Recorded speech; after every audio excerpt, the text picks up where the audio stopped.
We are.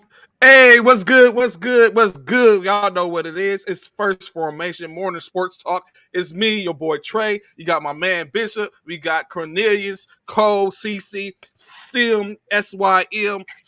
Stimulate your mind. Craig, whatever you want to add about that. What's good, gentlemen? How y'all doing this morning? Good morning. Good WGO, morning. Great. WGO. What's going on, y'all? How y'all living, man? What's up, man? It's Thursday. What do I call Thursday, Trey? What do I call Thursday? Thursday is the weekend eve in Eve. this. That's right, baby. It's Friday Eve. That is. Weekend. We on a weekend Eve. That's right. We in our Thursday, man. We have surpassed Hump Day. So fall in. It's all about the first formation, man. Good morning to all you great folks, man. Hopefully, I won't have those technical What's difficulties good, which I was Key? having yesterday. Good morning, Key. Let me first apologize to Trey and CC for I don't know what it is. My computer decided to do its own update in the middle of the show, and I'm normally the one that sets the updates. I don't know how these computers can do what they want to do when they want to do it. I don't know, but anyway, hopefully I won't have no problems. But hey, real quick, I know we gotta let CC get his time in too and say good morning. Hey, CC, real quick, how'd you do with your picks last night? Here this dude go. Great. Great on You the you picks. was Both teams you won was again. 2-0, right? Because I know I was Yes. 2-0. I know I was 2-0. Yes. You was 2-0. You was Yes. 2-0. 2-0. See, okay. I thought I was 2-0 too. It's funny how that phone just happened to ring at the perfect time. The perfect time for me to ask. Trey, how did you do on your picks yesterday, bro? Just a real quick question. Everybody, inquiring minds want to know. Go ahead, CC. Good morning. Good morning. Good morning. Representing the Sim show. Uh, I just want to say, if y'all haven't check me out at the Sim show. That's DASYM show.com. That stimulates your mind. And back to Trey. How did you do? You know what? Again, I, I'm a big You y'all gonna know I'm a stop? You gonna big I'm stop? big Trey, on what you gonna I'm do? big I'm big on What you one thing, gonna do right? is stop going Stop against playing. us, man. You gonna So stop what playing what with I us? what I try to do is I try to always I'm a person that enacts on I'm a person that looks at emotions, right? And so I believe for the most part when you do certain things, you enact certain emotions. And so when I looked at the game last night, I realized that the same emotions that I had about the game the previous night before was the same emotions as which I was feeling as I watched. And so the only thing was I was it wasn't an emotional roller coaster and high because in this point Charlotte never had an opportunity to get Never, back and get in the game never, Right. late Never. late in it. It was a never close game until Atlanta blew ran the away with it. blew the doors off the arena in the third quarter. But we of Oh course yeah. we'll get to that. Matter of fact, that'll be one of the first things in which we get to, in which we talk about. Of course, last night with this NBA recap. Oh, you know what? Hold up. Let me go back. First, let me preface was this, right? I I don't like these type of things because I always feel like the bishops are gonna say I'm trying to set a narrative or I'm trying to do something, especially when it comes to teams that are related to my favorite squads across the spectrum of sports. Of course, I'm from California, Compton representing, and I'm basically like California everything when it comes in reference to sports for the most part. Lakers, Trojans, Dodgers, Kings, Sparks, 49ers. Yeah, the XFL's coming on. The Oh, Wild that Los used to be good. LA Wildcats. Like, what I'm saying, all I'm saying, I'm that's one to the death of me. Those are my squads. So it just so happened in which when I be looking at some of these things, I see certain things. One thing we could say, which is not necessary California related, or it starts because, of course, we all know quarterback JT Daniels started out his career in college in USC. You had the situation where he was overthrown by Keaton, and he decided to transfer. He transferred to UGA. He got to UGA, played the season. I think got hurt. He no, actually he was replaced by the a 4 starting quarterback who ends up going to win the national championship. Now here we have Mr. Daniels transferring again, and he is now, I'm supposing, going to compete for the starting quarterback position in West Virginia. So now he has transferred from USC to Georgia, and from Georgia to West Virginia. Gentlemen, I ask y'all that if you have paid attention to Good morning, Mr. Trey. Daniels, do you think he's going to finally find his footing in West Virginia and go on to be the quarterback in which everyone thought he was going to be when he came out of school as a 5-star recruit? JT Daniels. I'm gonna say that if it's taking him this long, I hope he finds it because I'm just like, I'm like, is he relevant right now? Like, really? I mean, like how many transfers does it take? The transfer portal, by the way, is becoming like free agency, right? Like it's so many really in that transfer portal to get where they trying to be or where they want to be. Oh, it's not working here. I don't want to sit back up. Nobody wants to put it in their time. I think that like certain things come to you, right? Like take a Cam Newton, right? His path to the NFL wasn't easy. His path in college wasn't easy, right? Like, I think he played behind Tim Tebow or something like that in Florida. Correct. Or something, right? Yes. He was. He left. Went to like junior college or something and was ridiculous and won championship there. Yeah, went to Blinn College and then came back. Finally ended up in Auburn. Yep. Yeah, to get it up in Auburn. So if that's what it takes for the young man to get it, man, then okay. But it's like, hey, man, how many schools are you going to go to before your eligibility is up? And before before you're not as relevant, right? Yeah. Right. So and that's my thing about it, man. Real quick, Trey. I feel like it should be a limit to it, man. I feel like you shouldn't be able to school hop all over the damn country, man. To try and find a team that's going to accept you, or a team that you're going to accept, or you like what you hear from them. I feel like it should be a minimum of how many schools you should be able to transfer to. I think in this case, because like I said, he did transfer from USC to Georgia, right. in which I think he sat at the time. He's going to West Virginia, right? Yeah, he's going to West Virginia, but I think he's going to West Virginia as a grad school. Okay. If that's the case, so it's a little bit different. That's different. Hey, look, Anthony AP, he the only one. Like okay. Yesterday when I got back, I didn't realize the difference in the time frame. So I happened to get back on. I got your text, Bishop, and I thought y'all was done. So after I left, I couldn't get back on. After I left my meeting, I was sitting there and I was I got back. Someone was like, "Check, go ahead." Kim had I seen the Kim had liked or hearted the post, and I was like, "What's she liking?" I was like, "Is there something?" So I clicked on. When I clicked on, it shows Cornelius on the screen still. So I'm thinking like, okay, you know what I'm saying? It must be the recording. What's good, JP? What's good? What up, Jay? I'm thinking it must be the recording. Right.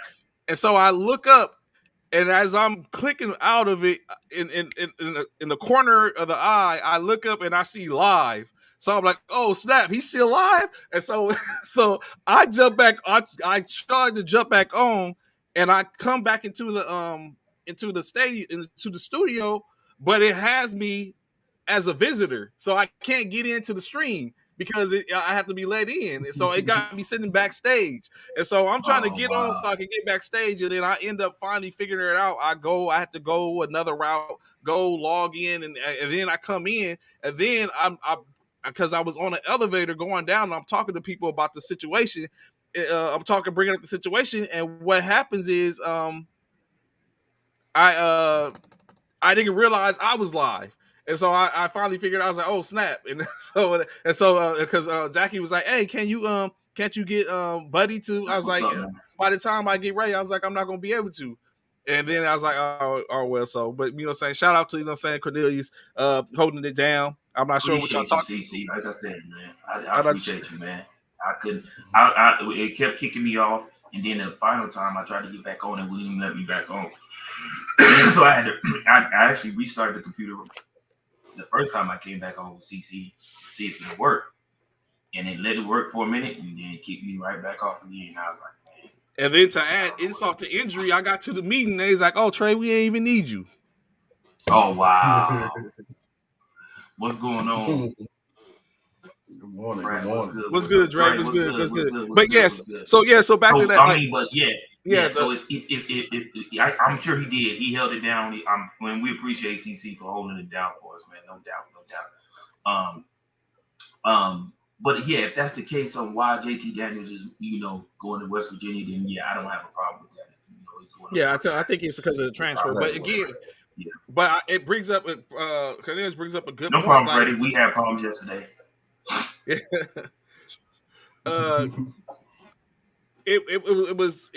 He brings up a good point though. Like the transfer portal across the whole spectrum of college sports is kind of being used. Like, okay, I can't start. I'm here.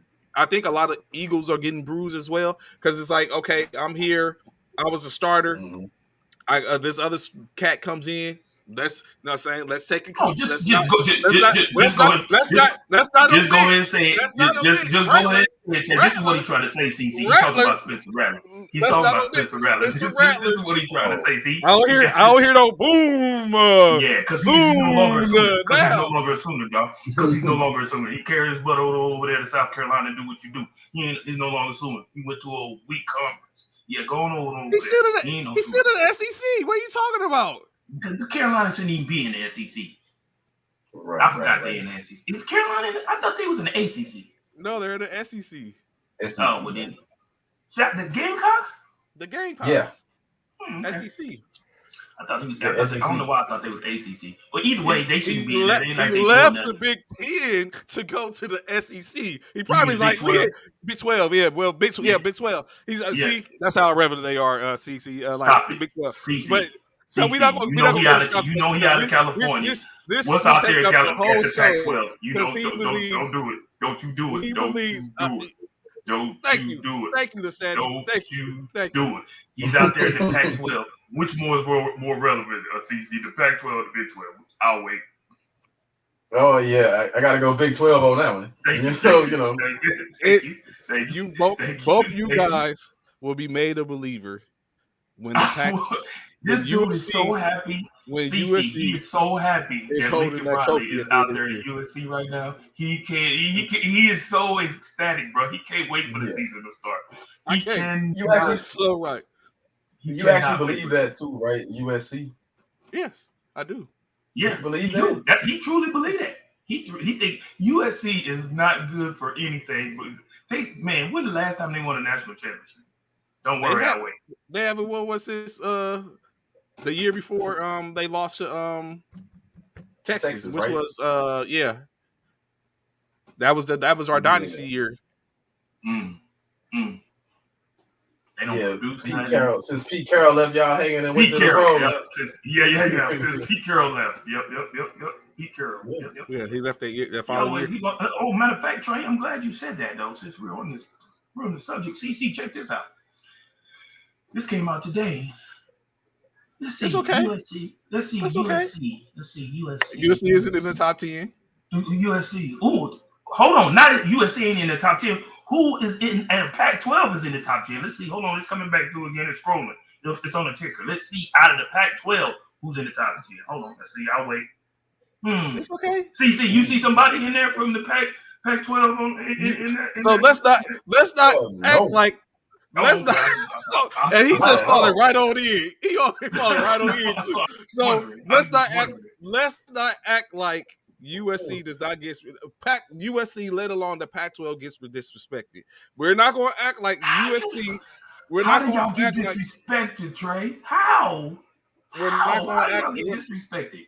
We're not going to act like that. Additionally, when we got levied, sanctions was levied against us. We're not going to act like USC they almost get the death penalty without getting the death penalty, and no one else act like no one else did anything wrong in the NCAA. But USC goes and does something, and then it's like we get smacked. Whoa. We got smacked and walloped. Like there was nothing. Stop Like let's not act like that. So now we're out of those dark days, and now unlike someone like SMU, we are Right. reemerging, and we're gonna Oh, handle but business.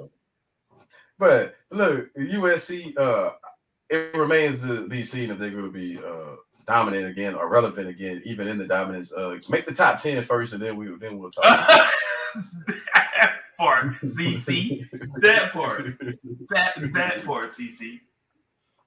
So, That but part. yeah, but that was, what I'm saying. So you know what? It's going to be a full year of us to talk college when it comes Oh down, man, you and have no I idea. cannot wait when when Oklahoma is on the opposite end, That part, Anthony. That dropping part. towards the back of, the back, dropping out the top 25 and going from there. But but Stop it, additionally, Freddie. also, I asked y'all this question, right?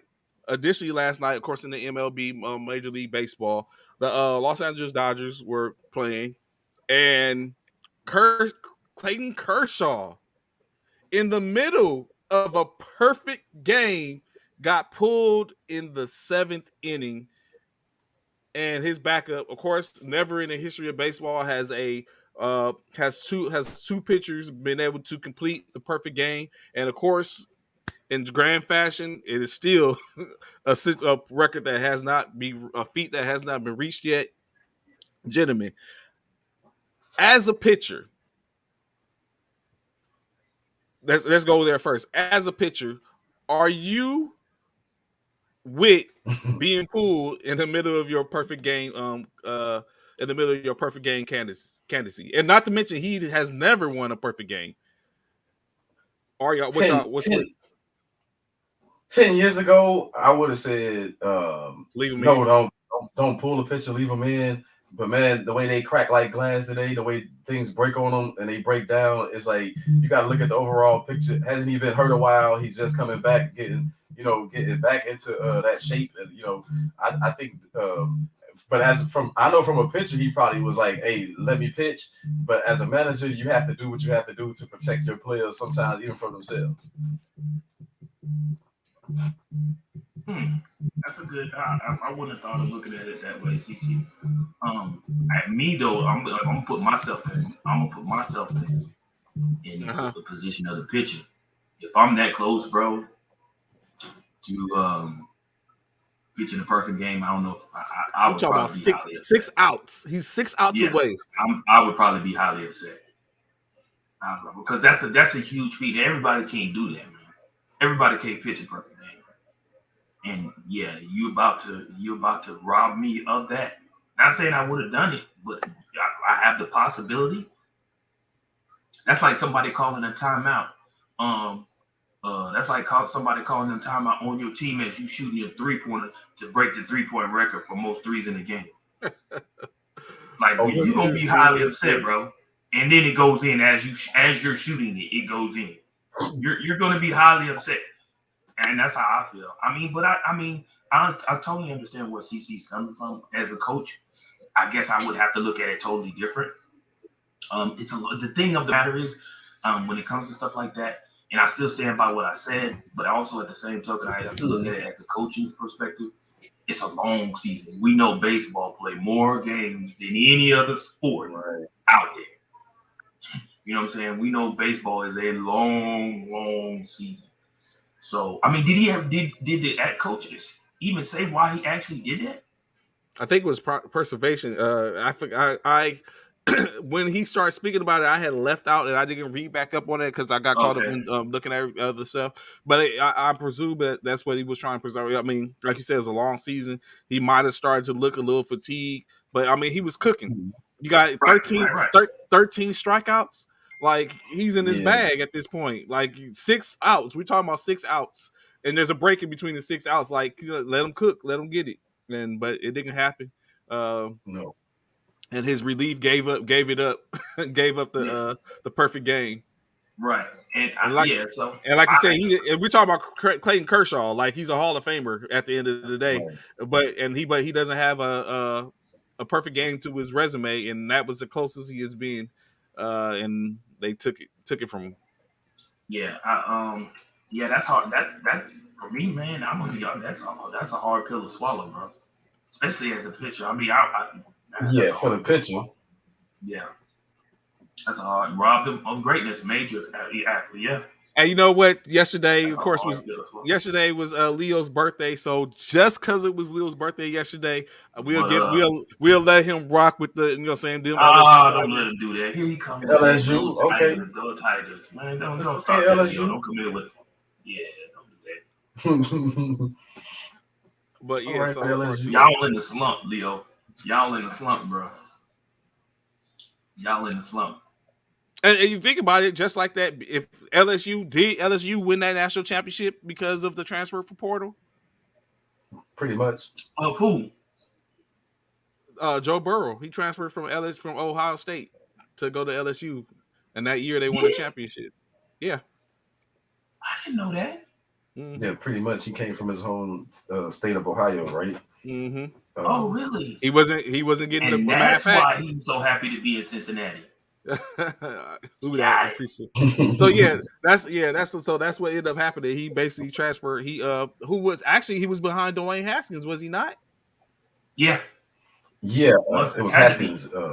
Yeah, had to be. Haskins, and then didn't Fields take over after Oh, Haskins or Justin. something, right? Yeah, Fields yeah, came somewhere. yeah. Yeah, Justin Fields came after Haskins, yeah. and Yeah, Fields won the starting position over. Mm-hmm. And then yeah, then just go figure. Look, then he goes to LSU and wins the national championship. Slump undefeated yeah. this year.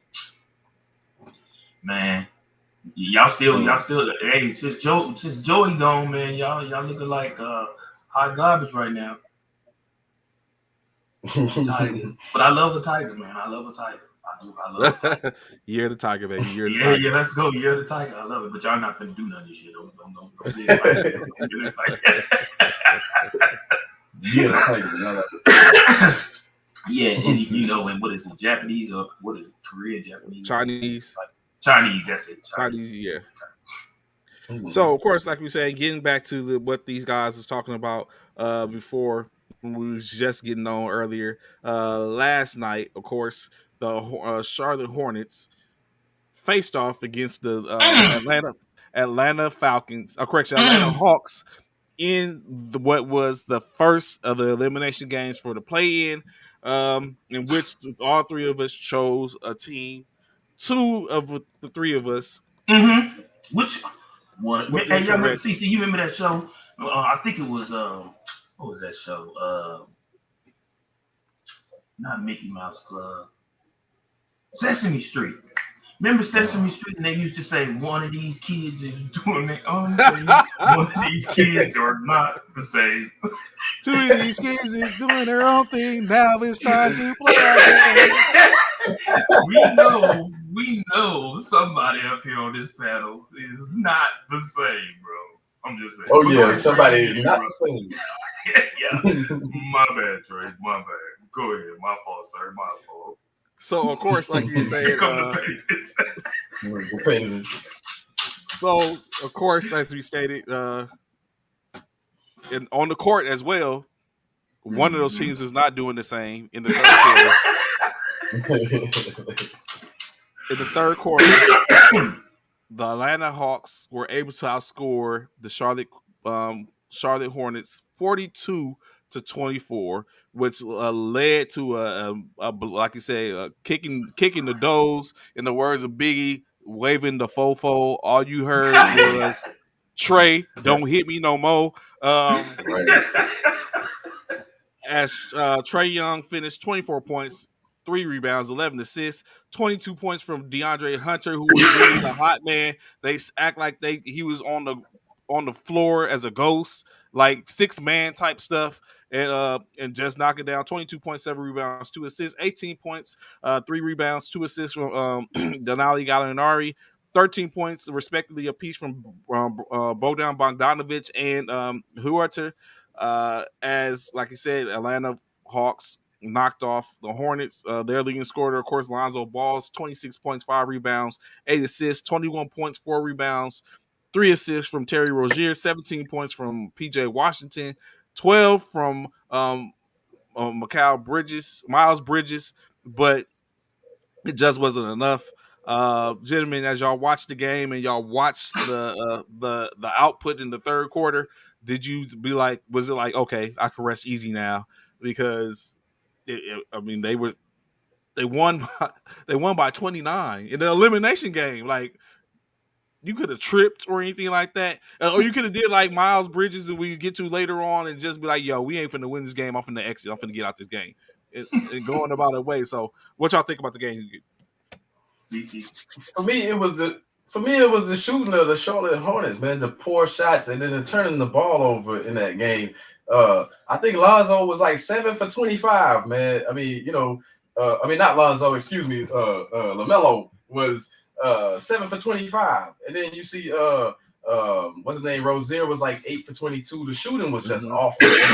They take untimely shots. I think every team when they start getting down a little bit, all of a sudden they want to shoot these outrageous 3-pointers and stuff like that, man. When it's like Atlanta was not really guarding the basket all that strong early in the game. So I think you could have took it to the cup a little bit more. That's because that's what Atlanta did on the other end. Once they realized that, hey, nobody's going to try to block a shot here, I'm just going to keep throwing this alley oop up there. I'm just going to keep throwing it at the rim. Letting Capella had like over 15 rebounds last night. Quite a few on the 17. offensive end when he was just that better, that monster on the glass. When you get that many second chance shots and then they turn the ball over on top of it, you're gonna lose. Yeah, for me, man, as you can see, I put a young Hawks watch the Hornets, man. Even Trey didn't even have like a standout game like he normally has. He contributed way up many other ways. He had the 11 assists, the huge, alley oops to Capella and stuff like that. Trey said, because Trey wasn't hitting on all. I think he was 1 for 7 at one point. Yeah, he struggled. He was having he was struggling shooting the ball. He was struggling to shoot the ball. And then he tried to find a little bit of a rhythm later on in like the third, but he contributed so many other ways and, defensively as well as, assists. And they just ran away with this game, man. You look, if you watched that game, you just knew that the Hornets just had no answer for the Hawks at all, whatsoever. And the Hawks made sure that they got them off the court and did took care of business. And as Leo said that they had that 2K mentality, baby. Yeah, that 2K mentality. Yeah. So of course, with that, Hey, real quick, yes. who'd you pick? Of course, with that, the Atlanta Hawks move on to play in the elimination game. As the other game in the NBA last night, the San Antonio Spurs travel over to that boot baby to take on the New Orleans Pelicans in the play-in series. Of course, it didn't go as planned for Pop, as he might have coached his last NBA game. He doesn't want to talk about the future yet. Pop is the oldest coach in the NBA at 75 years of age, 26 seasons with the San Antonio Spurs. That game, of course, their leading scorer, Devin Vassell, 23 points, 2 rebounds, and 3 assists, as their key player, DeJounte Murray, was in early foul trouble, in which kept him off the court. He ended up 16 points, 9 rebounds, 5 assists to finish the game. Yeka Patel, 16 points, 9 rebounds, 1 assist. Richardson with 12 points, and also Lonnie Walker third, 12 points. Of course, his was not enough as the Pelicans ran amok last night. Of course, as we stated and as we all knew, CJ McCollum, 32 points, 6 rebounds, 7 assists, 27 points, 5 rebounds, 5 assists from Brandon Ingram. Of course, will probably be the dunk of the night. 12 points from Herb Jones as he did all the dirty work, those tangibles in which no one sees, were his defensive prowess. 12 points from Jose Alvarado. But I think what the key factor was, Jonas Valanciunas was killing their front court. I mean, it was 22 points, 14 rebounds, 3 assists. He was 187, mopping them. No matter who they put in, Potel, Collins, it was just they couldn't handle him, and he was causing problem. At one point, he went on like a 10 straight points, in which they just kept feeding him and feeding him. Feed me, Seymour. Yep. It was, you know what I'm saying? So he, you know what I'm saying? I think he's an underrated player. People, Valanciunas, Who? Valanciunas, Valanciunas? Oh, yeah, okay. I think he's an underrated big man, in which he doesn't get all the accolades and stuff like that for certain things. Mhm. Of course, we're gonna be a He's difference underrated. when he plays the next level. But of course, like I said, CJ Cullum and them gets the well, I'll save this question for later. Gentlemen, what do y'all think about the game last night? The New Orleans game, New I Orleans think San Antonio. I think myself and CC, man, we tried to explain to you. I mean, you did pick right at least in that game. But me and CC, if I'm not mistaken, we said CJ was gonna come out here and become a donk. We knew CJ was gonna do his thing, and he truly came out there and did it. He had more points at Mm-hmm. one point in the game than the whole 27 to and 25, 29 to 27 or something like 25 yes, 29 to 27. He had at more points halftime. than the Halftime entire scores. Spurs team, bro. Yeah.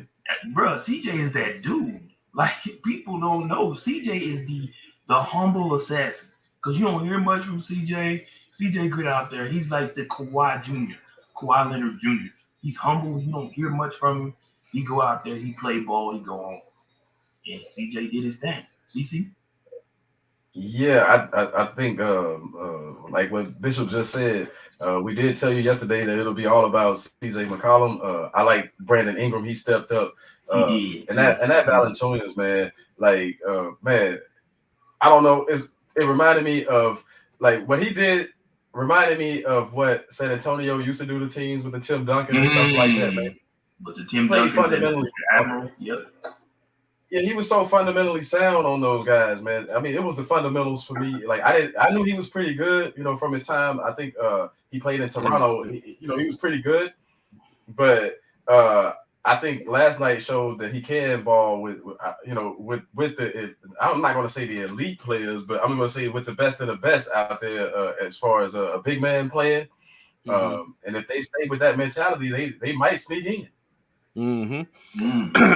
So, of course, with that, with the wins last night and the nights before, tonight we have Atlanta. Hold Will on, Trey. travel. Let me ask y'all this though. Yes, Real yes, quick. yes. Do you feel Zion is ready to play? No. So, in which that was one of the topics which I had up next. I think, in which I was going to ask, do you think Zion is going to actually get back and be in the playoffs and get into the series? I And want to know why CC feel like he ain't ready. You out here doing 360 dunks and during warm-ups? I just think 360 that dunks during warm-ups. yeah, but remember, man, old karate film with Bruce Lee, man. He said, dude hit the board and broke the board and said, boards don't hit back. Boards don't hit back. Yep. I remember that. Boards don't hit back. It's like he's out there with nobody playing, man.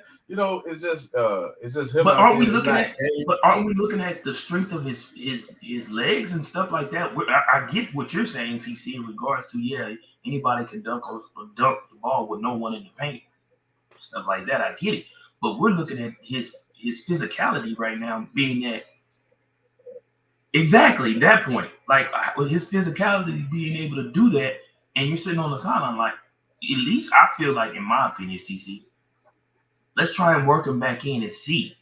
You know what I'm saying? Let him But give. how many? You ain't got to give him big minutes, but give him a couple of minutes here and there just to see That's what I'm saying. if But if his foot. how many minutes to be productive?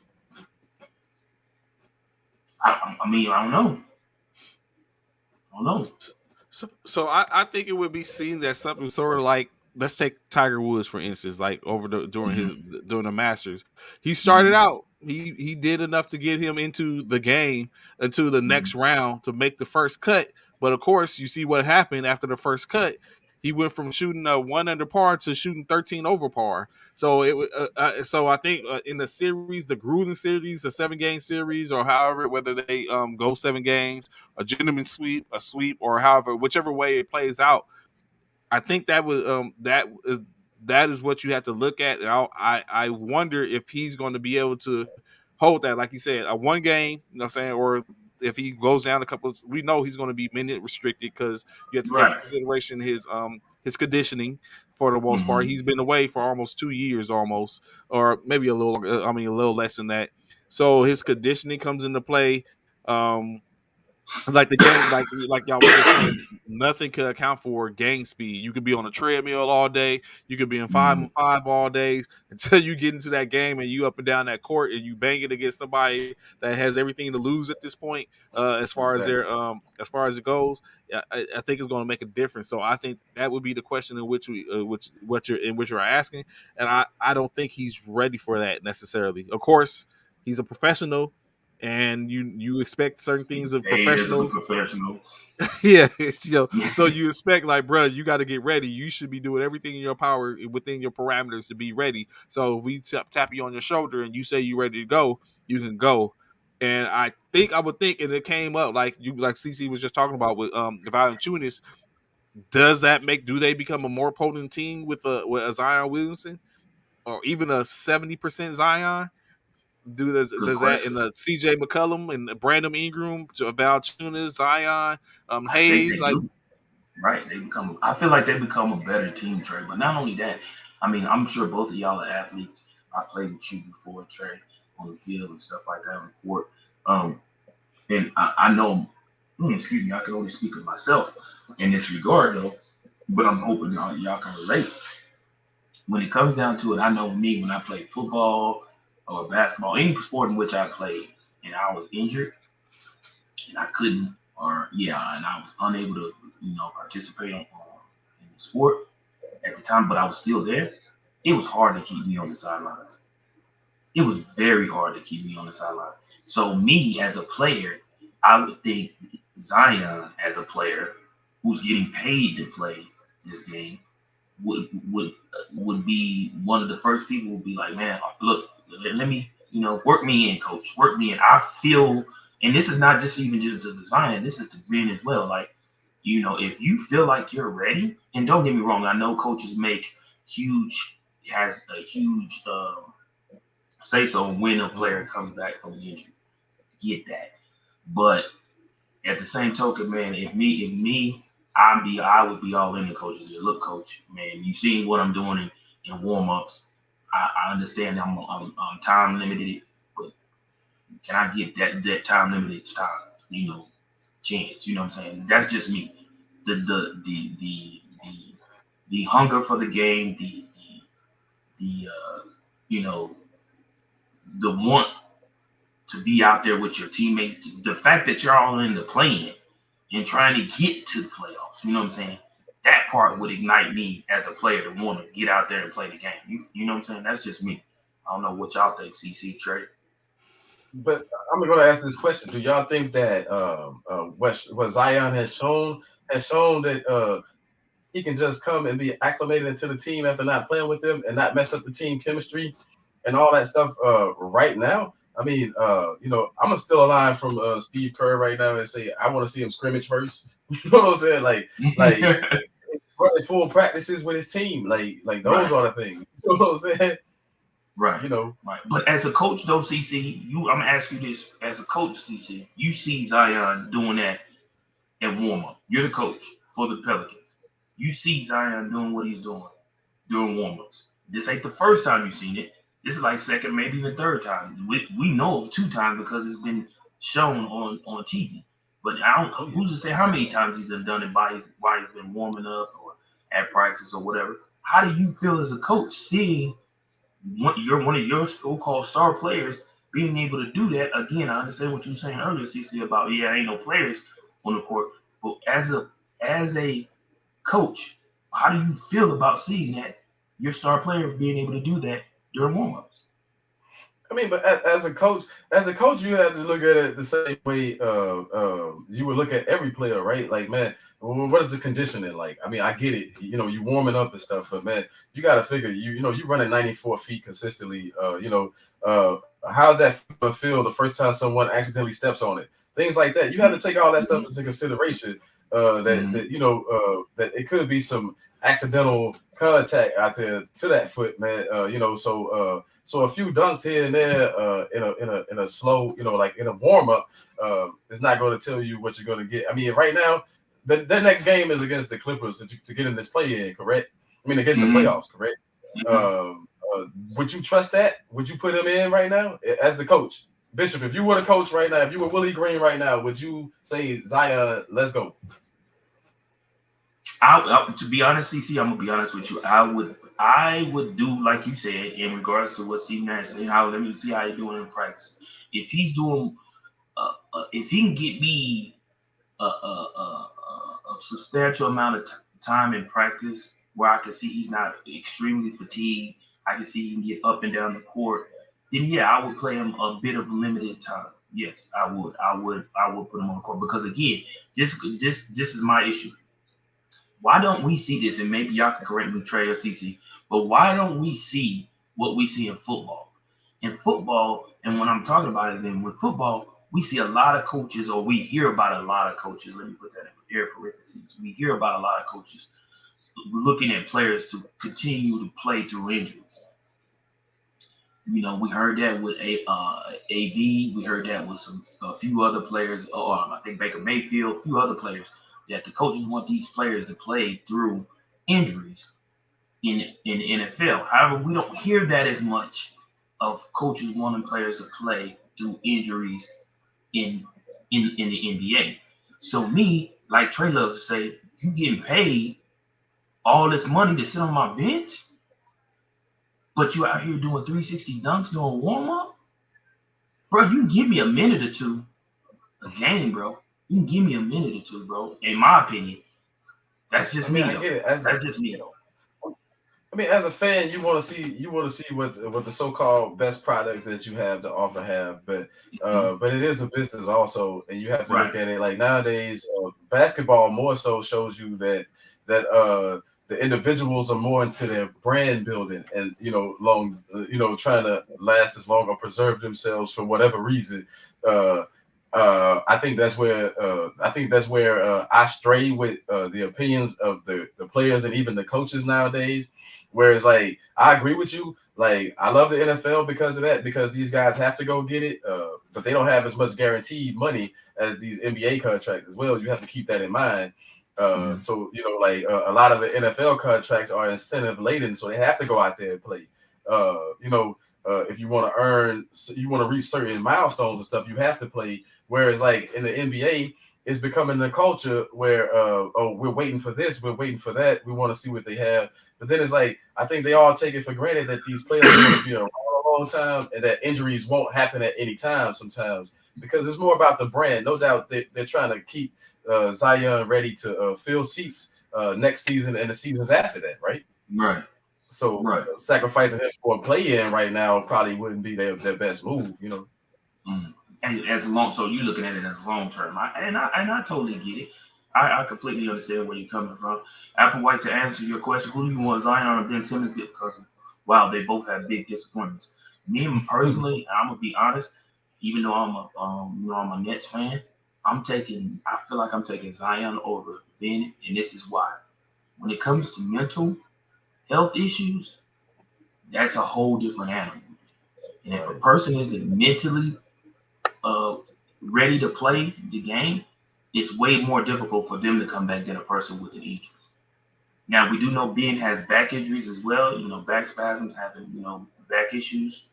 Um, but I think his biggest issue is his mental health. So for me, I would go with Zion because it's a physical thing more than it's an injury, a physical injury compared to a mental injury. I guess you could call it. But Indeed, someone indeed. who agrees with you, CC. So I Oh yeah.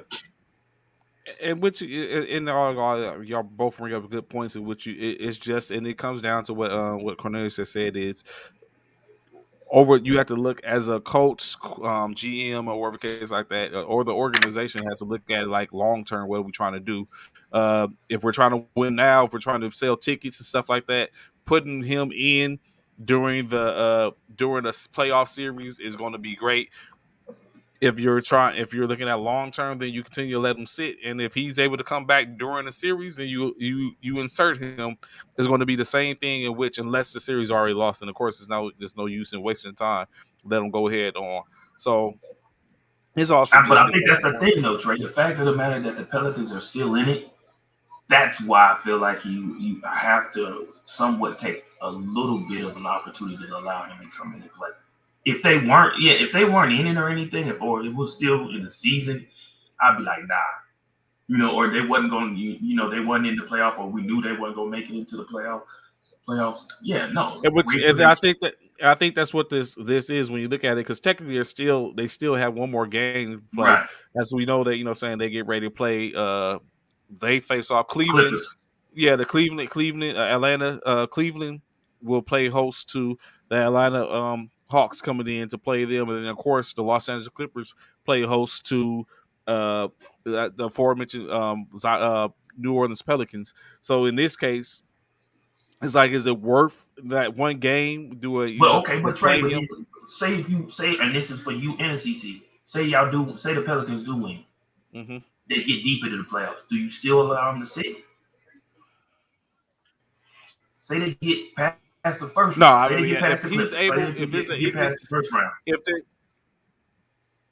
yeah, if they get past, if Pelicans are to win tonight and they end up playing and go to a first round versus the Phoenix Suns, if there's an inkling enough to get him some minutes, then I'm for playing him to some minutes, restricted minutes, like we talking about 15, 20 minutes to see where he's at and see how he's doing. Uh, and then if it's not working, then we're not playing them.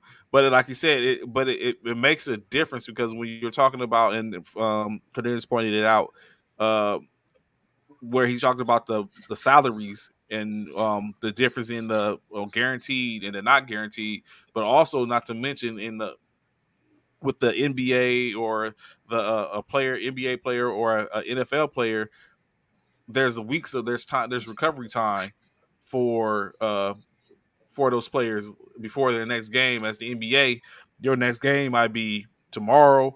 You in a 7-day week, you might have 3 or 4 games. As opposed to, you already know, within a 10-day week is only a possibility you can have within a 10-day week. The possibility you might only have 2 games in the NFL, and that's only 2 games, 2 teams that for the most part that's going to face that at a time. So it's a huge recovery. It's a huge opportunity for them to recover, as well as the technology and all the things that are out there that could help you with the recovery. So that makes a difference as well. But hold on, Trey, real quick. You and CC, right? Mm-hmm. I know we gotta move on from this, but let me ask y'all this, right? So if you're the general manager Mm-hmm. or the coach or the owner of the Pelicans, and we're in this current season where the Pelicans are about to face the Clippers to get into the playoffs, are we more concerned about now in winning, or are we more concerned about the future of the Pelicans? And Future. I say this to say one thing, right? Because as an owner, coach, and player, you have no idea what your team will be like next year. With the team, you know what you have right now on the court. Next year, have no idea what you're going to have when it comes to the offseason.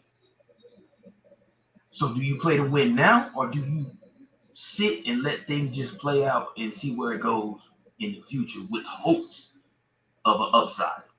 I'm with the future. Okay.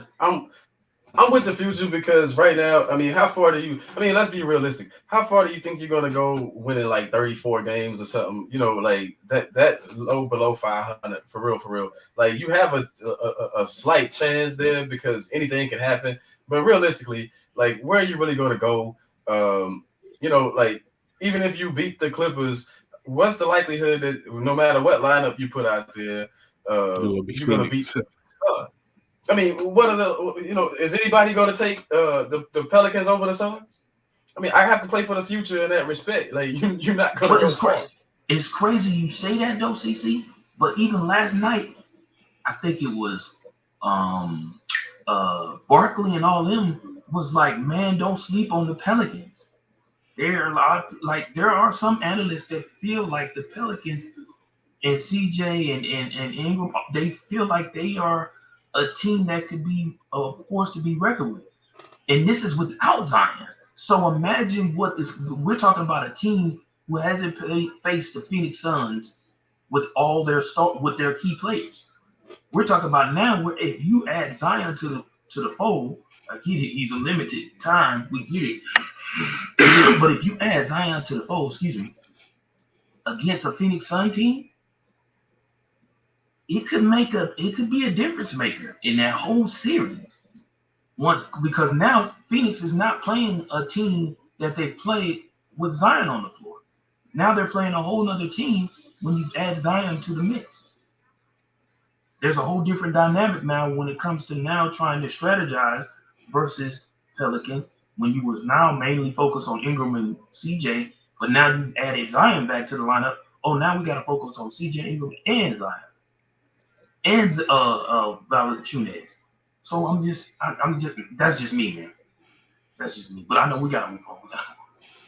So, of course, getting on to tonight's topic, as we said, tonight, the Cleveland Cavaliers will be hosting the Atlanta Hawks in their loser. That's tonight or tomorrow? That's tomorrow, right? That's tomorrow. Yes, tomorrow. Both those games tomorrow. Ain't no games tonight. So they will be hosting that series. Gentlemen, who y'all rocking with? Do y'all think it's Atlanta continues to go on? Is the Cleveland go ahead and knock them off and send them home packing? No, Trey, we're gonna let you pick first. You pick first. Yeah, go ahead. Because you need to pick first. Clearly, I do not pick what y'all pick, so it doesn't make a difference if you are or if you aren't picking. But in this one, I am definitely going to go with Cleveland. I think Cleveland makes it happen. Cleveland? You won't learn, CC. Go ahead, C.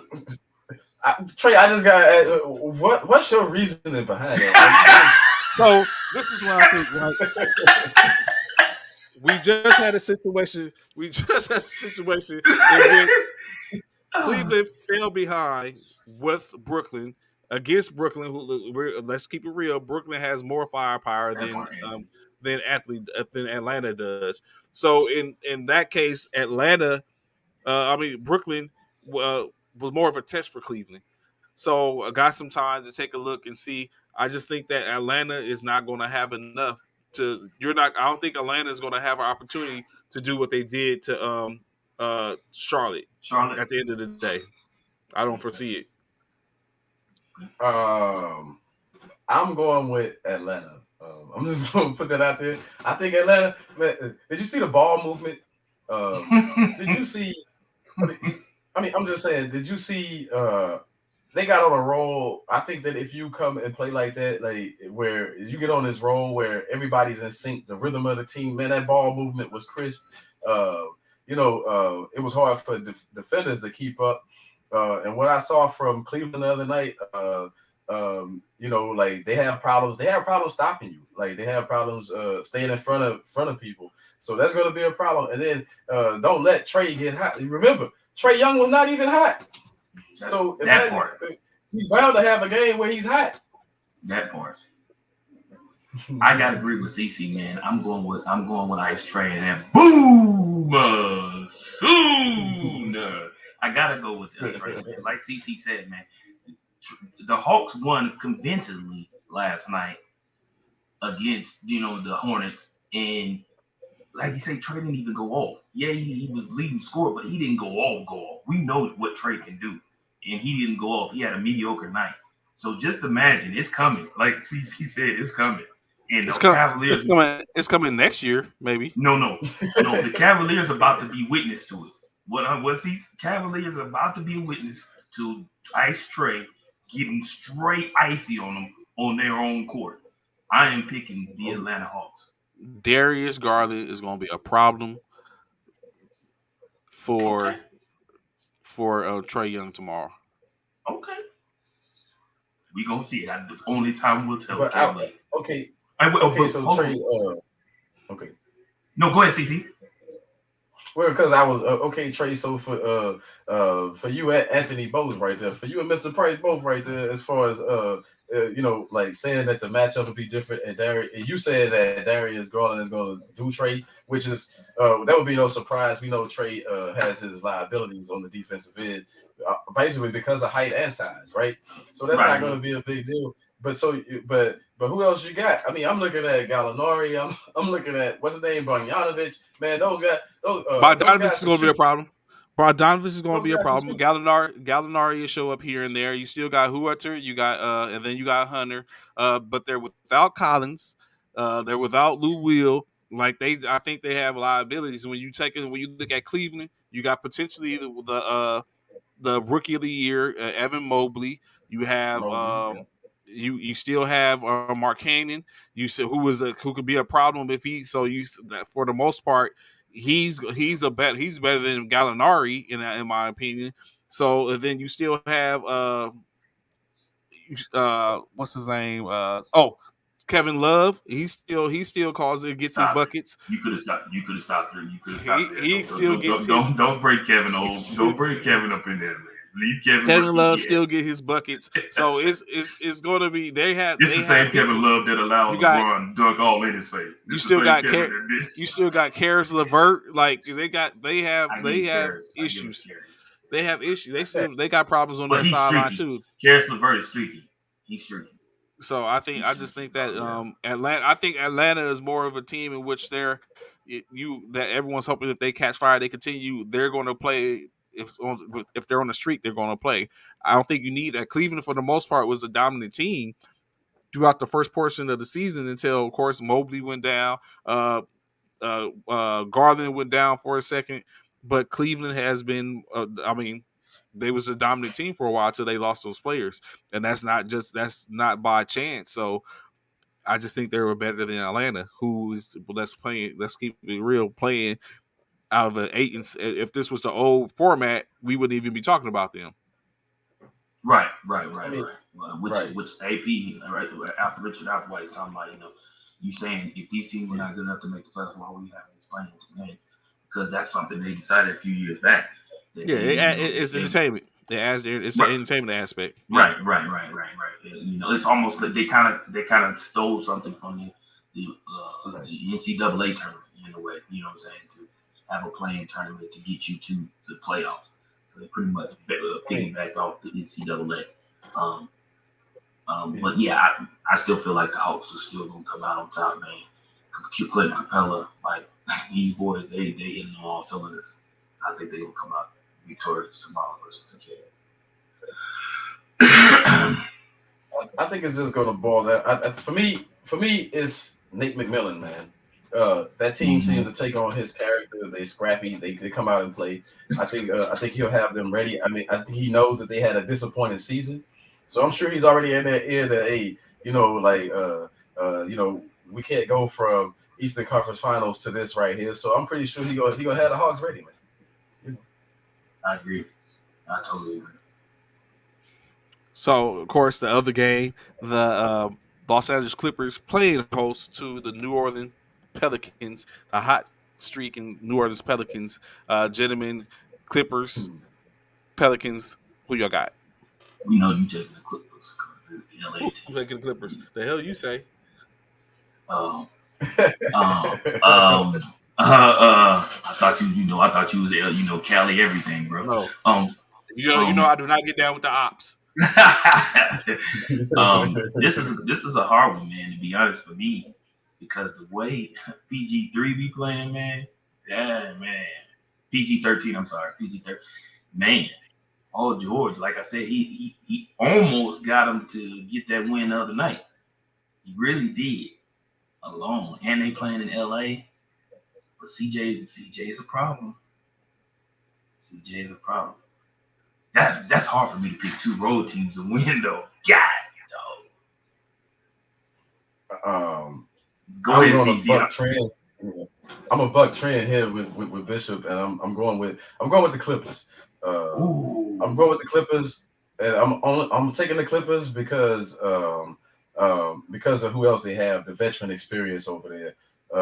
As far as the players, a lot of young players for the Pelicans, which plays in their favor as far as probably getting up and down the court. But I think the Clippers, and they're long that defense. I think you won't be able to stop C.J. McCollum, but you can slow him down with the length. The length of the Clippers is going to play a huge part in that game.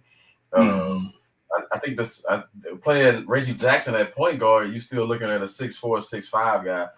Like everybody's long. Everybody has long arms. I think that's going to be a problem for the Pelicans in a one game. And then you have to factor in the nerves. I think that the Clippers will be able to maintain their nerves in the elimination game better than the Pelicans right now. So I ask this question, gentlemen. Do you think 2-0 picks is going to overcome a 0-2 pick? No. Yes, the 2-0 picks would definitely outweighs a 1-0-2 pick. Yeah. Well, I haven't had a 1-0-1. I'm just saying because it seems like CC is going to be the first to have a 0-2 pick. So I'm just bringing that. Like he started out with 2-0 the first day, 2-0 yesterday. Now it sounds like it's like an 0-2. tomorrow. He said so I just think that it's going to be so. I was just asking that. So is asking that to hit the tie. That's definitely gonna be because right now me and CC 4-0. To your 2 and I'm 2, but 2 and 2. Yeah, I'll be 2 and 4, 2. Yeah, 2 and 2. Yeah. Yeah, 2 and 2. CC 4-0. So you know what, CC? This is Bishop always gets in this position, right? Like I, for the most part, always have to simply play catch up to a degree, and so Bishop is always in a position like no matter what happens, I'm either going to win or going to tie. That's what he's always in that position. So when you look at it, if I'm able to go 2-0, then I become 6. I become 6-2. You become 6-2. If that happens, then that means. Well, no, Bishop would go. No, how you come 6-2? You become 4-2. Right. 4-2. Yeah, I'm sorry. You're 4-2. 4-2. You become 4-2. I become 4-2. Bishop becomes he would become 5-1 if that happens. But still, that one ESA. So I think he pulled a thing from my book, but the only difference is because I needed the 49ers that won that game.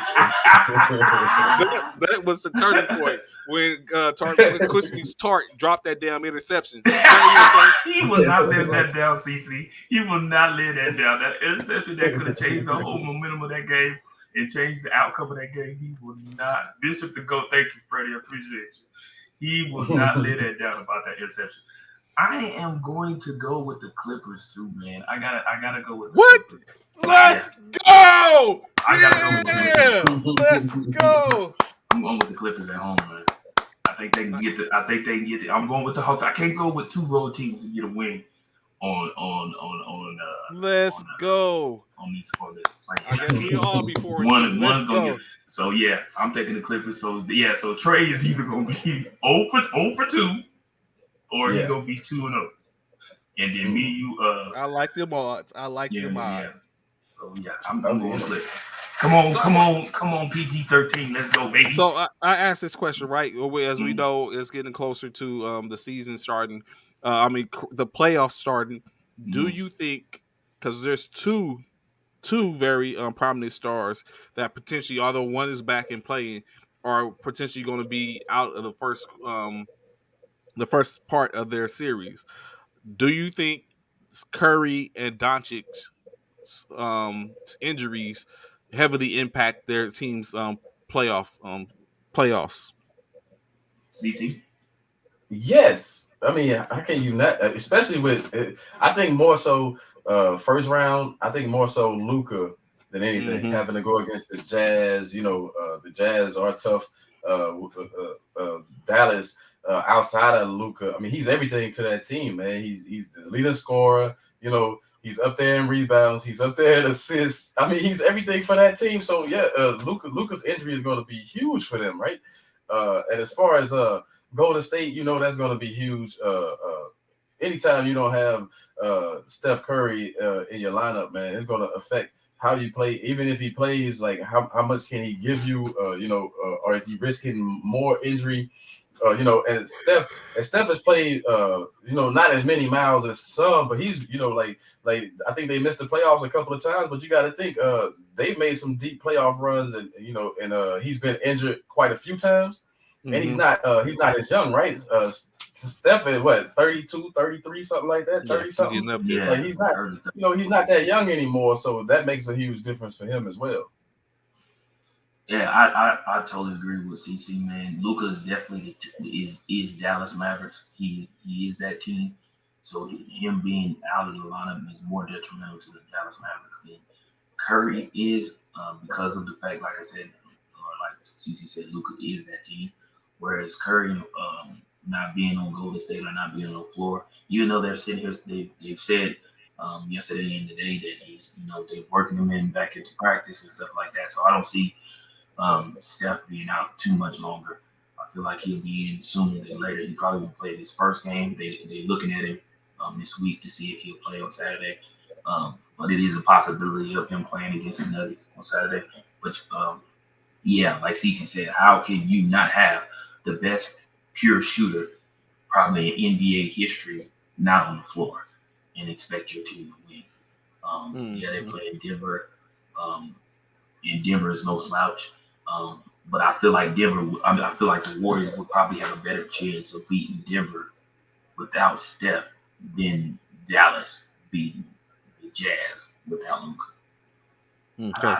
I don't see Dallas being able to get past the Jazz without Luka. Okay, I got it. So another thing came up. A couple of incidents happened in the NBA. And Bishop, this is more and definitely in your wheelhouse as an official. So I would definitely want to hear your take on some of these. So the first couple of things is, of course, we know Campazzo, the guard for Denver, got ejected because he pushed the guard Wayne Ellington in the back because he thought he was fouled during the Lakers Denver game.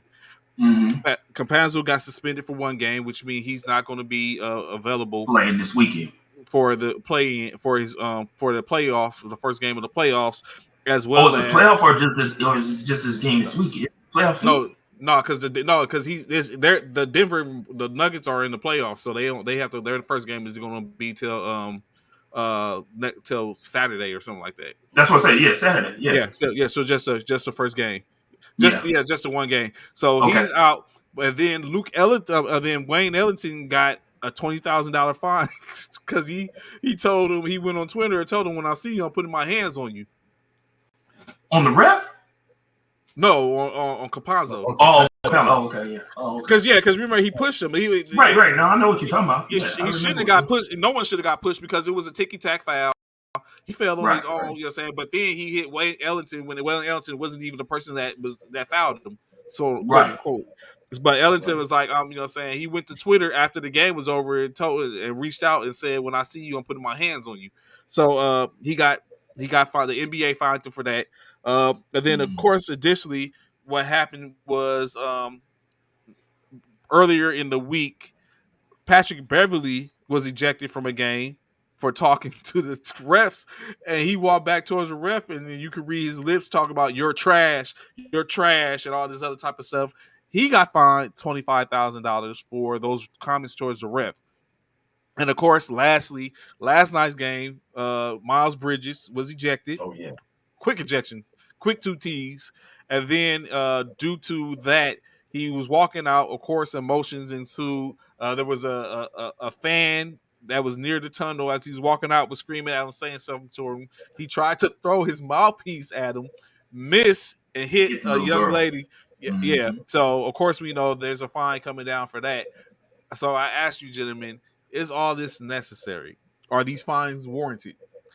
Absolutely. And Bishop, how do you feel as a there go the official talking. Yes, please bring the official Sean Davis to the floor so he can have this conversation. I'm here. I totally agree. I totally feel like they're warranted, especially last night. I understand that he said I understand that he felt like that wasn't a foul. However, it is what it is. He called it as a foul, and as such, you going after him does what? Get you ejected. So how have you helped your team? You haven't. If anything, you hurt your team. And then by you doing one of the probably most disgusting and Yeah, because probably basically he's like he spit on him, like you threw your yeah, I was mouthpiece about on to him. you say that. basically, Disgusting. you done took something that was in your mouth the entire game and threw it at somebody. Mind you, we're on the back end, thank God, of COVID, and you throwing your mouthpiece at people. Yeah, it's more than warranted. Yeah, he should definitely receive a fine. He should definitely be suspended. And yeah, he does. He owes that young lady an apology and whatever else she wants, in my opinion. Absolutely. CC. I agree with last night. That's yeah, man, that's the sick. That's some sick right there. You gonna throw a mouthpiece at anybody? I mean, it doesn't matter who you were aiming for. Like that was ridiculous. And I agree with you that it should be a suspension going into next season. Their season is over. And then think of the capacity that he did it in. You losing. Right. You down by like almost 30 points. The game is over. It's like Yeah. yeah, that like if you're frustrated, go ahead and take it up with the ref, but leave the fans out of it. Yeah. And as far as you talking the Campazzo situation, it's one of those things where you should be fined because man, in the real world, let's just Well, face it, Capazzo didn't even get those are fined. assault He cases, got a suspension. Why is Ellington right? fined? But then he's fine because he made a threat. You can't make threats, man. You can't just threaten. You can't just go around threatening people, saying you gonna do this and that. So you got to hold them to the same accord. You got to think in the real world, those things they lead to restraining orders and maybe misdemeanor charges and stuff like that. So a So fine is getting off easy. I think that situation comes down to one of those things is if it's all for entertainment. Because truth be told, if that's what you was on, you just doing it. Like if that's what you want, I'm not saying anything. I'm just gonna wait till I see you. When I see you, I'm smacking you, and that's what it comes out to be. Uh, and so I think that was just all for show. Like okay, like one of those things. Like okay, you got it out with your Twitter fingers, and that's what it was. Because if it was what he was on for real, then it would have just been a situation where he would have waited and seen Capazzo, and he would have stepped and True. did what he would have done, and gone from there. And then he would have got fined for the altercation as well as maybe some criminal offenses because he's assaulting the guy at the end of the day. True. So yeah, I Yeah. think that stuff you can come down to that type of stuff. Bishop, shout out to Brooklyn. As we all know, there was a Let's get situation. it. Let's Well, get it. it's not on the basketball court. I'm not talking on Oh. the basketball court. Oh yeah, I'm the talking subway about to the shootings. the subway shooting as Brooklyn the Oh Brooklyn yeah, Nets yeah, yeah. contributed $50,000 to the victims of the subway shooting. Of course, we know at least 10 were shot, but when you take in consideration other things and the factors, 29 people were injured in during that subway shooting. As a man with a vest with a fluorescent vest and a gas mask uh, let off some shots in the Brooklyn subway, not too far from the training facility, and Brooklyn took it upon themselves to contribute $50,000 to assist those victims. So shout out to them for the Brooklyn, gesture. stand up. Brooklyn in the building, uh, great. I'm saying a great gesture. Hopefully, it helps out those in need. So I have a question for y'all. This is before we go into the our football segment and talk a little football. Hold on, what you not gonna do, Trey? Hold So on. What you not gonna see? This is the blasphemy and the nonsense in which I get with Trey. CC. This is what I gotta deal with on a day to day.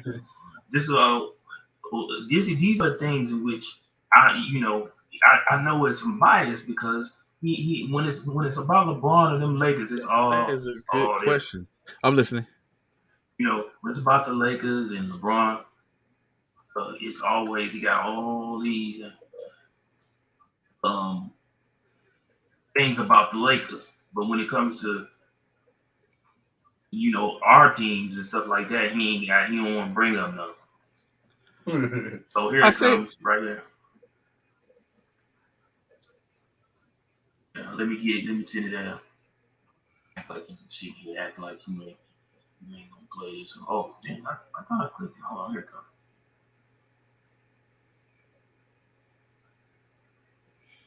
There. oh The possibility that he'd be back in the fourth Ben by the Simmons. fourth That's game. right, baby. That's right. We still in Brooklyn. We're gonna still stay on Brooklyn. We're gonna talk about the positives, not the negatives over there. Is that a About the positive? shooting. Not saying it was a positive. I'm just saying. Um, shouts out to those, my sincere Are y'all prayers ready will for go that? out to them. Are y'all ready for that? For Ben to Yes. come back? Yeah. You think we not? You didn't see the game the other night when we almost allowed the Clippers to come back? Come on, bro. We need not the Clippers. The Was it the Cavaliers. Clippers? Cavaliers. That's Cavaliers. what I'm doing. Cavaliers. We almost allowed the Cavaliers to come back. Yeah, we could use Ben. We could use Ben. And they talk about he could probably come back, next week. Soon as next week, bro. Let's do it, man. Let's get him on back on the court, bro. If I gotta talk about Zion coming back, I definitely gotta talk about Big Simmons coming back now. Let's go. So it's a little bit different because they're talking about Ben coming back by the fourth game if they're there in the fourth game. Yeah. Watch your mouth. Come on, Watch man. your Y'all mouth. playing Say Boston. your teeth. All right, watch your mouth. Say Well- your teeth. Watch your mouth. Say your teeth. Well- Watch your mouth. Say your teeth. We gonna be there. Well, see, they said Tuesday or Thursday. Yeah, game 2 or game 4. That right now is what Steve is saying. I'm looking at game 2, Tuesday or Thursday. I'm happy. I would prefer him Tuesday, but if we gotta wait till Thursday, it is. What you say, CC?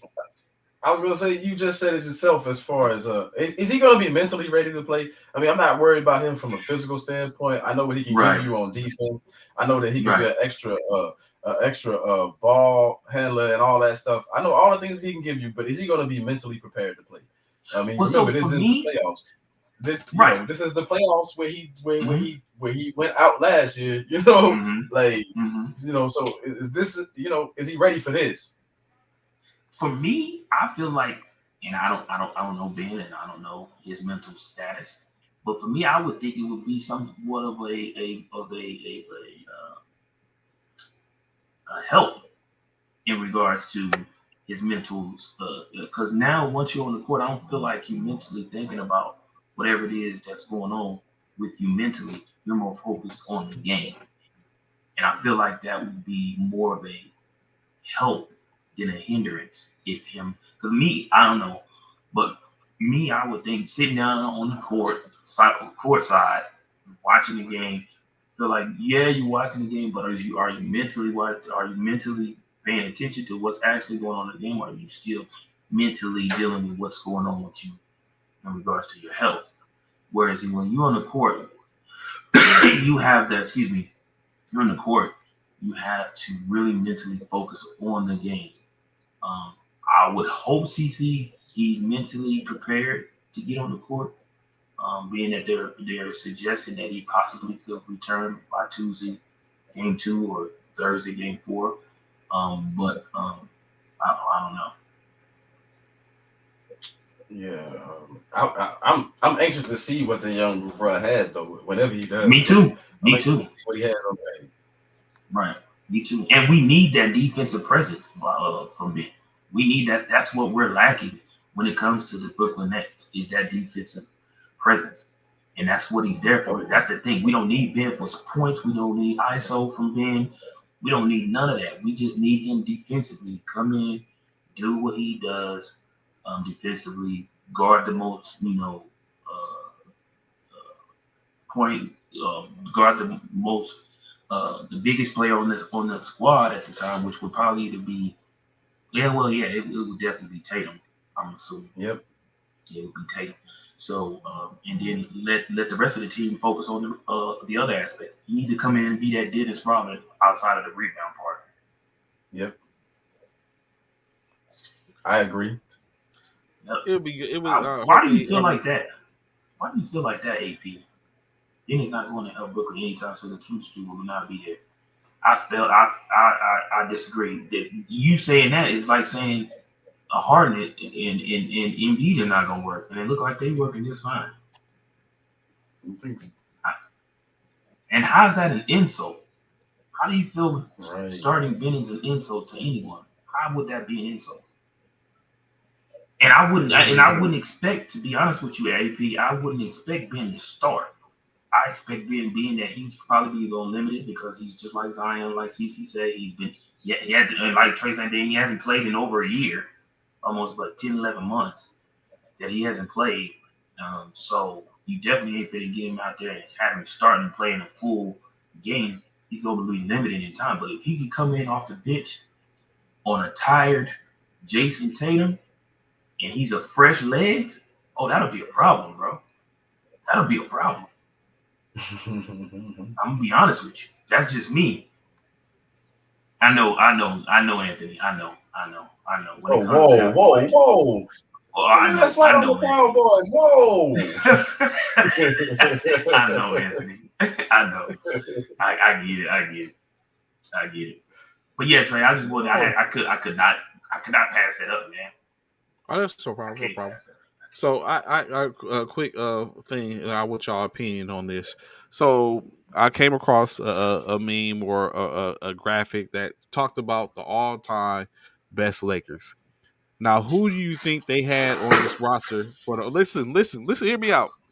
The all-time best Lakers, right? Oh shoot. Who do you think they had on this list as the 5 all-time best Lakers? That's easy. Kareem Abdul-Jabbar, Shaq, Magic Johnson, Kobe Bryant, and to round it off, they probably put LeBron on there. Okay, CC. I'm gonna say that I agree with Kareem, Magic, Kobe, but I think Jerry West is somewhere on there, and that's how many is that? 4. 4. Shaq. Okay. So you add Jerry West to yours, yeah. That's how LeBron. Yeah.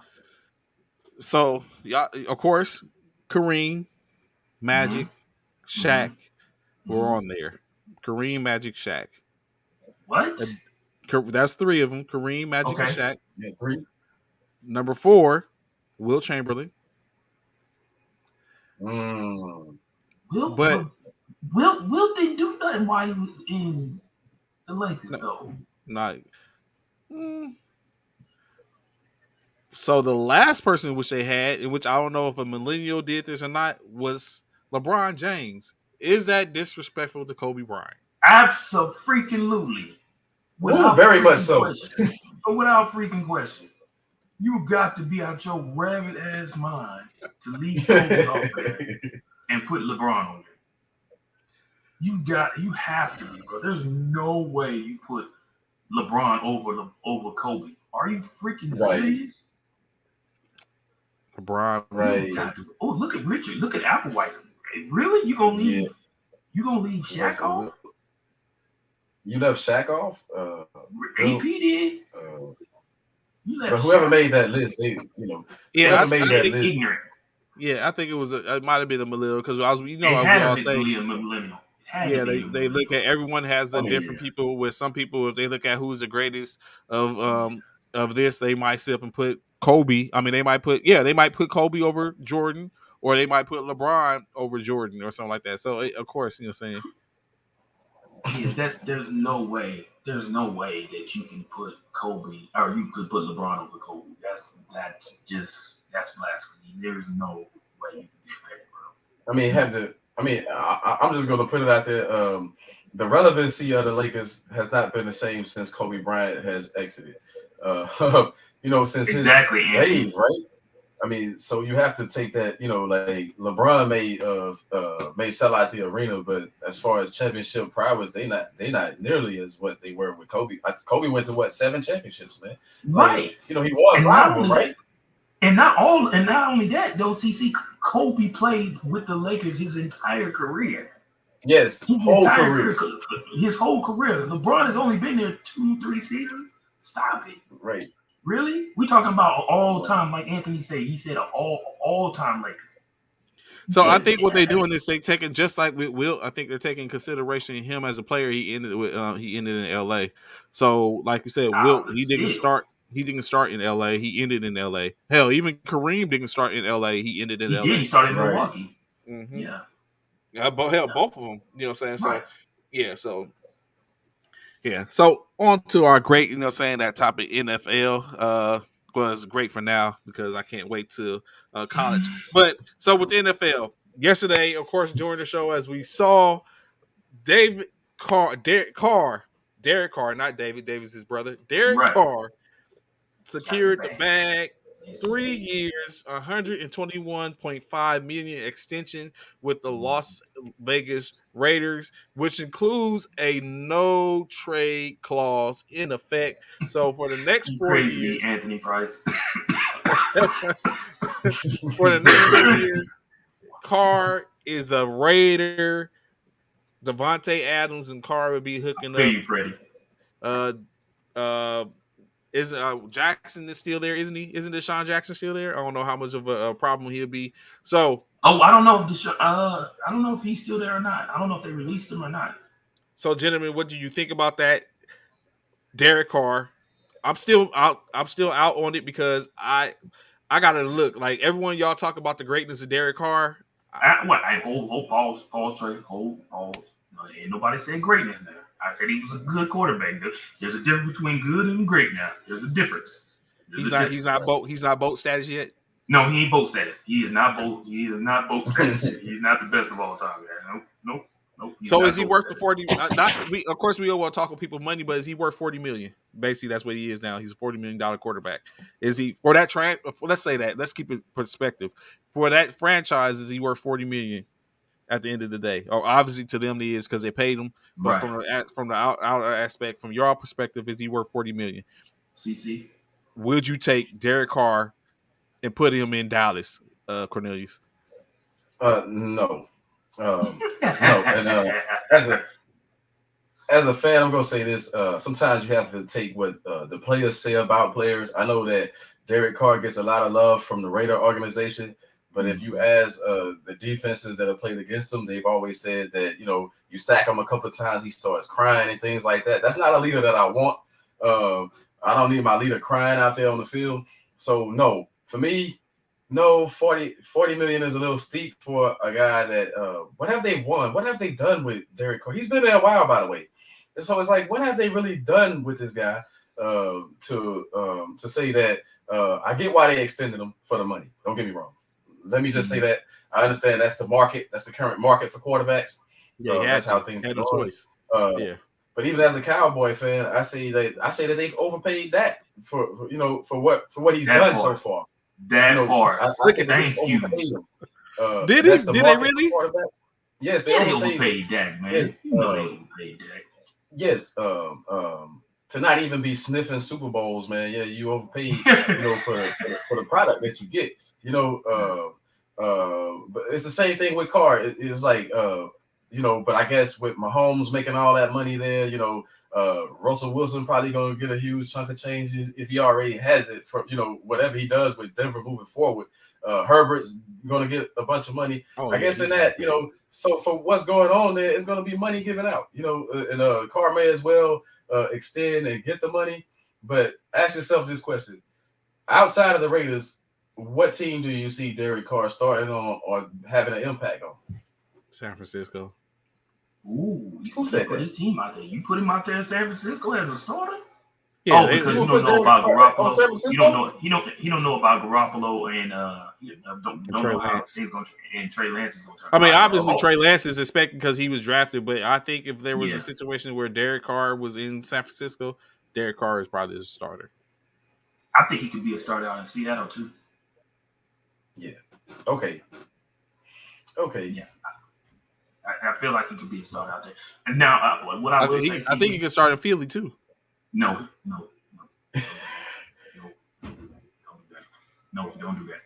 Now, what I will say, CC. 20 teams. Said 20 teams. Oh yeah, that leave 12. That only leave 12 teams. That's not where he's not going to start. Good in 20 teams if you ask me. 20 teams, really? 20 teams. You probably can't even name 20 teams, Anthony. You probably can't. So you don't have to name. Technically, you don't have to name the 20 teams. You just got to name the 12. And he probably Burrow, Cincinnati, he's not going to. Buffalo, he's not going to. As you just said, Denver, he's not going to. Kansas City. We say Buffalo. He's not going to Green Bay. Rams. He's not going to Tampa Bay. He's not going to He's not going to Cleveland. He's not going to LA. neither LA franchises, right? Like, yeah, you know. Oh yeah, he's not. Yeah, he's not going to. He's The not going Chargers to or the the Chargers Rams, yeah, either. no, Yeah. or the Rams. So I don't think he's too far Dallas. off. When you start, I don't Yeah, even know. Dallas. Do we say Dallas? No, yeah, I would say Dallas. No, Philly. I mean, they no. just gave Philly. back all the money. I don't think Yeah, Dallas. yeah. I think they Philly, locked down their quarterback. Dallas, no. I don't even think you Right. put Philly and Dallas in there. Like he's not. New England, no. I don't know. No. I don't think he's too far off with 20 teams. No. But what were you about to say though, Bishop or CC? One of y'all was about to say something. Oh, I was just agreeing. You know, Derek is not a bad quarterback. People, I don't know why a lot of people are just like Derek Carr. And right now, this season coming up, this upcoming season is going to prove a lot for Derek Carr because of the fact he has been, they have teamed him up with his old wide receiver in Devontae Adams. So I know that's exciting. He's excited about that. Both of them. Oh yeah, they hanging out. They've already spoke about it. You know how they've already been hanging out. You know, been already planning on teaming up and getting things together in the off season to try and get the chemistry back to what it was when they were playing in college. So I don't know. Did he deserve the $40 million? That's yet to be determined. I think we need to see his body of work this upcoming season to see whether or not he was deserving of that money. Just like with Dak. Everybody felt like Dak was deserving of the money. So we see this comment on the screen from Apple Stop White. it! So this is what I was going to say, right? Apple White is a diehard. Apple White is a diehard Cowboy. Apple White is a diehard Cowboy fan. But he's one of those Cowboy fans, I think, that doesn't see past the trees. He does. I mean, because hey, Apple White, as a Cowboy fan to another, you say Dak did not get overpaid. He got hurt. Well, first of all, he got the money after he got hurt. You know what I mean? Like they gave him the money afterwards. You know, the injury was over and done with. They gave him the money afterwards. Let me break it down to you this way. The expectations on Dak were so high when he came out because he took over for Tony Romo, who wasn't all that great to begin with, right? So, but anyway, he takes over. Put that in perspective. He took over for that guy, and then now it's like take us to the next step. It's like, man, win some playoff games. It's like make us relevant again. It's why we want you, but you have not done that yet. So until he does that, Apple White, hey, you got to say that he's overpaid until he gets the job done. Get him, CC. Get him, CC. That's another fan. That's another Dallas fan. Apple White. He's not against it. He's a Dallas Cowboy fan. He's telling you straight truth, bro. Dak has not proven that he was worth that money. He has not. He has not. Everybody want to give out these excuses for Dak and all of that. It's not. He's not. In the sense of Dak, what is it that he should be proving? What CJ just said? Get over the hump, bro. Playoff wins. Past the playoffs. Past the first round, bro. Yeah, playoffs, but also getting wins in the playoffs and also proving that he can play with these receivers, man. I mean, you have to look at it. I mean, Amari Cooper came in with those high expectations. Dak didn't seem like he was very interested in getting that guy the ball. He had his favorite. We all know his favorite was hurt this season, Michael Gallup or whatever, right? But that's who they paid. That's why Gallup said. That's why he got paid. Yeah, he got paid. I mean, but do you feel what I'm saying? Like it's like so. Amari is like no disrespect to Amari. Amari came the ball, but at the same time, Dak, these quarterbacks. It's like you take Baker Mayfield. They obviously have what they want or who they want to target. It's like Baker Mayfield put all that focus on Odell Beckham, Landry, right? Mm-hmm.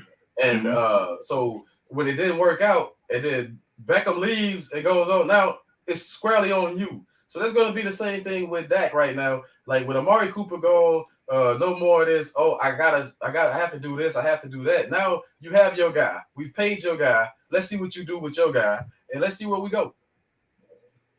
Same thing with Carr. You got Adams, right? Mm-hmm. Let's see where you go with your guy. Let's see it's funny that you say that. What do y'all think? Has it been proven that connections between old quarterbacks and old receiver tandems are paramount? Like we have Jamar Chase and Joe Burrow. that connection. So do those type of things, or even Jalen Hurts and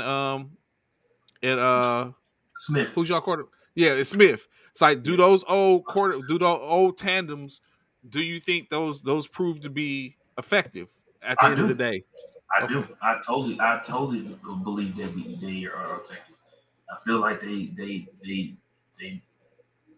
make a difference because you've already built a rapport with that individual. Even though it may have been a few years ago when you was in college or whatever, once you get back out, you don't forget. Like Trey, when you and I we played flag football together. You mean to tell me I don't, not now, because I definitely can't do what I used to do, but not now. But like 10 years from 10 years or earlier, if I was to have come back and said, oh, you know, say back in 2000 and what's this 2012, I come and say, hey man, let's go out here and play some flag football.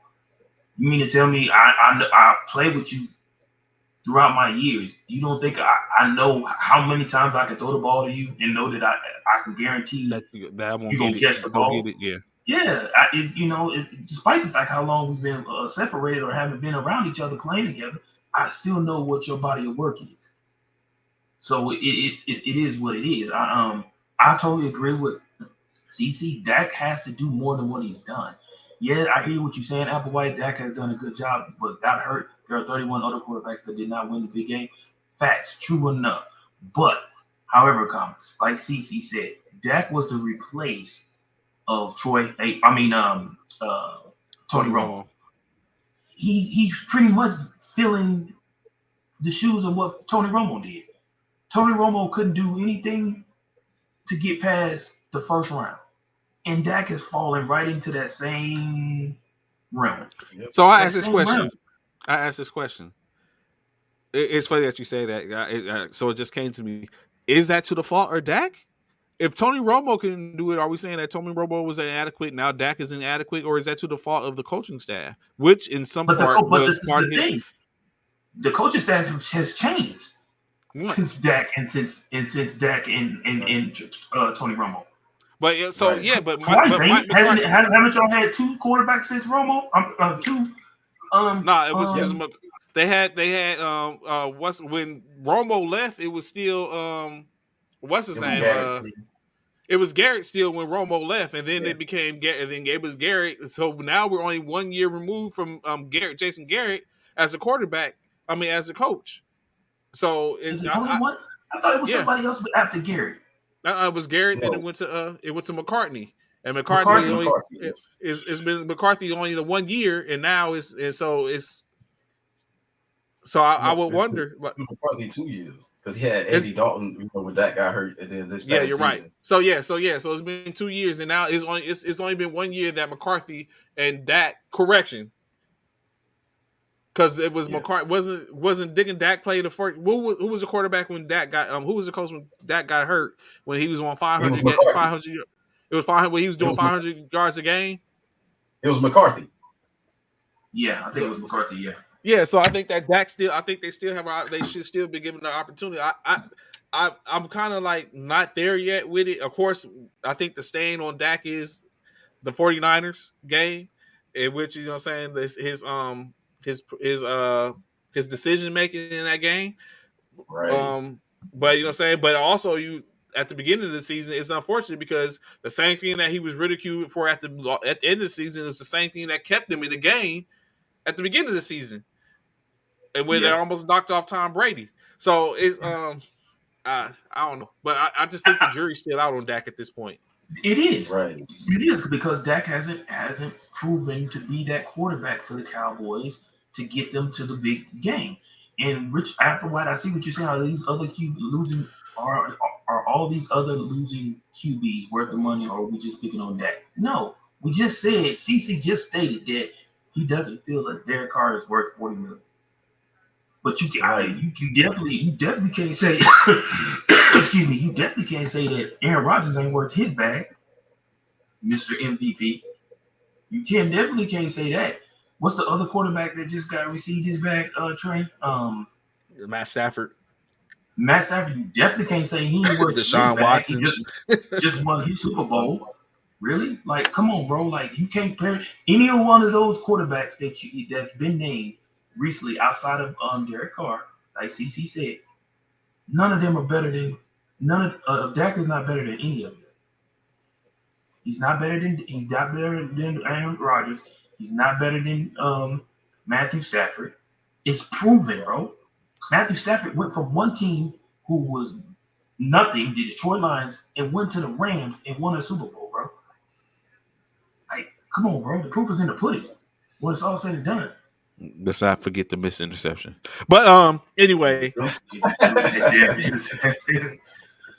The missed interception. What Giants, Washington Seahawks, Pittsburgh Falcons out? Oh, we talk about where Derek Carr could have went. Okay. So Bishop, I say to you, of course, I don't know how relevant he was. You tell me, and Stephen Horn, if you still on YouTube key,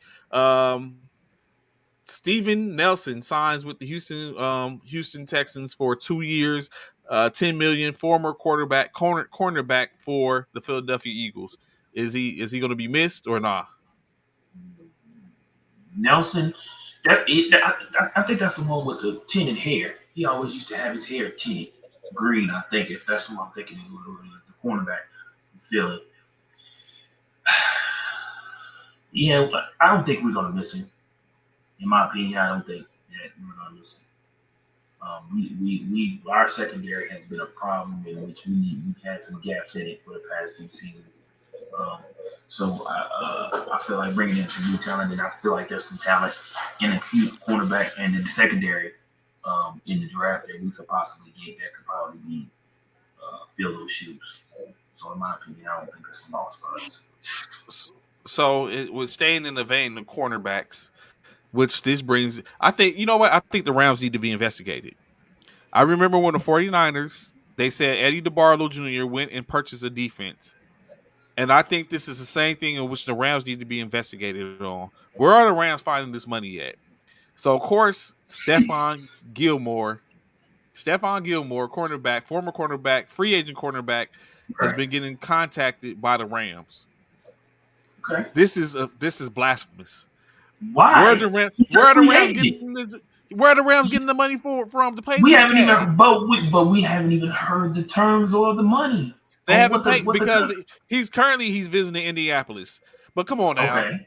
Are you going to go to Indianapolis and turn down the opportunity to go? He's going to the Rams. This is like where are they getting the money? They need to be investigated. Cornelius, you're usually you're a very level-headed guy. We need the petition. If I start the petition to get the Rams investigated on where they're getting their money from, or are you going to sign the petition? Not really, because you look at it, and they stand within the cap, right?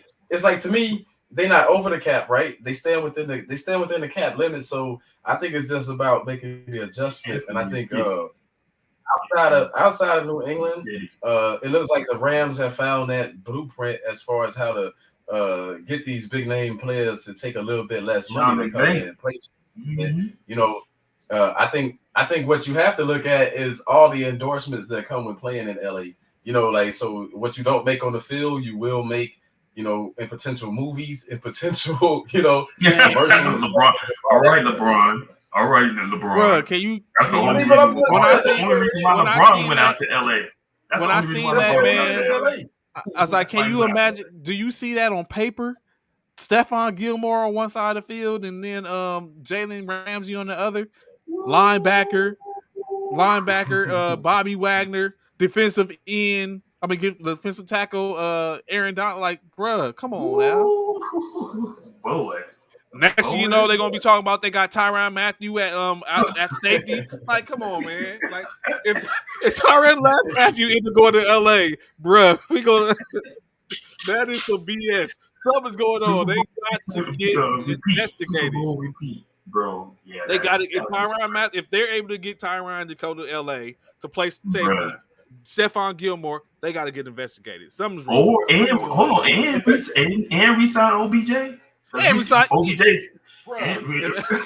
Or if we they chasing a free agent. if they pull this off, if they Come pull on, that man. off, and some that blasphemous like that's investigation. Like if they the way they did the San Francisco 49ers when we sit up and had Dion and Charles Haley and Ken Norton Jr. and all of them and how they sit up and next talk about next but the Barlow had to give the team up. We ain't been right ever since. So you know what I'm saying.